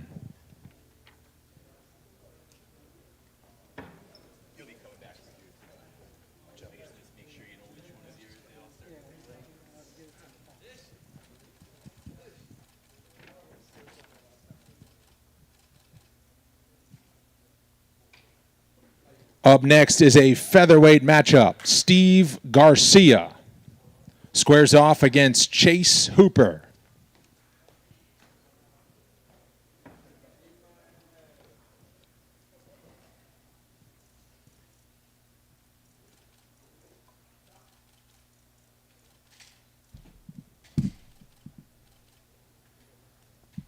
At middleweight, Jun Yong Park takes on Joseph Holmes.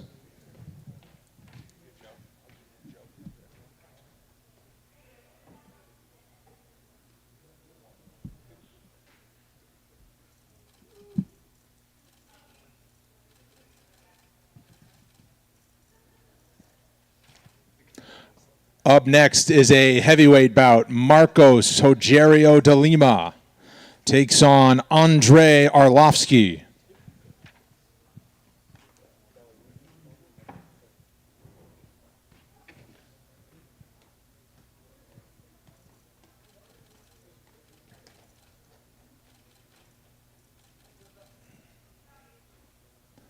Our featured prelim is in the middleweight division. Roman Dolidze takes on Phil Hawes.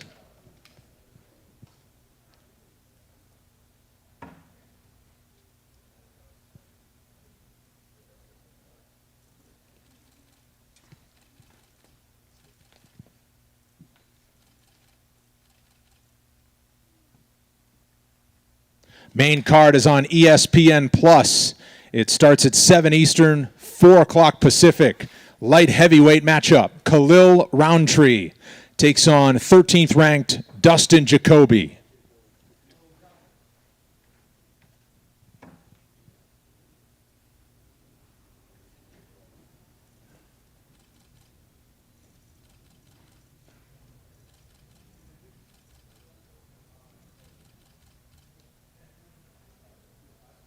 A middleweight bout follows that. Trayshawn Gore takes on Josh Fremd.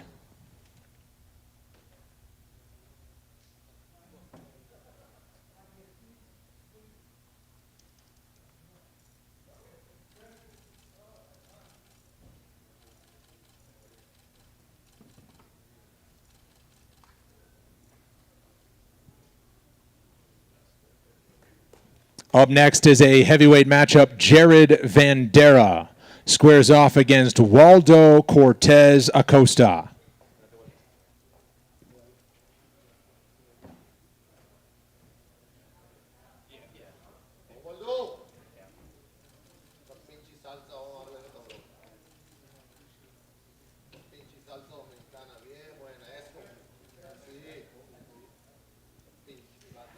Our co-main event is in the welterweight division. Max Payne Griffin takes on Tim the Dirty Bird Means.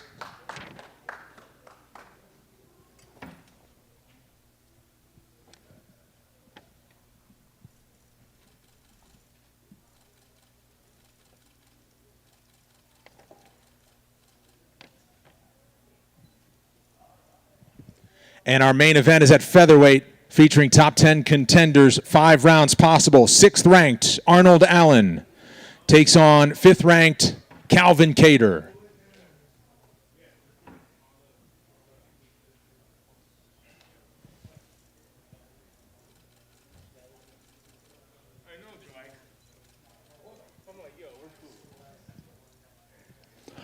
5 rounds or less between Arnold Allen and Calvin Kattar. We'll see you tomorrow on ESPN Plus. All right, everybody, that's a wrap.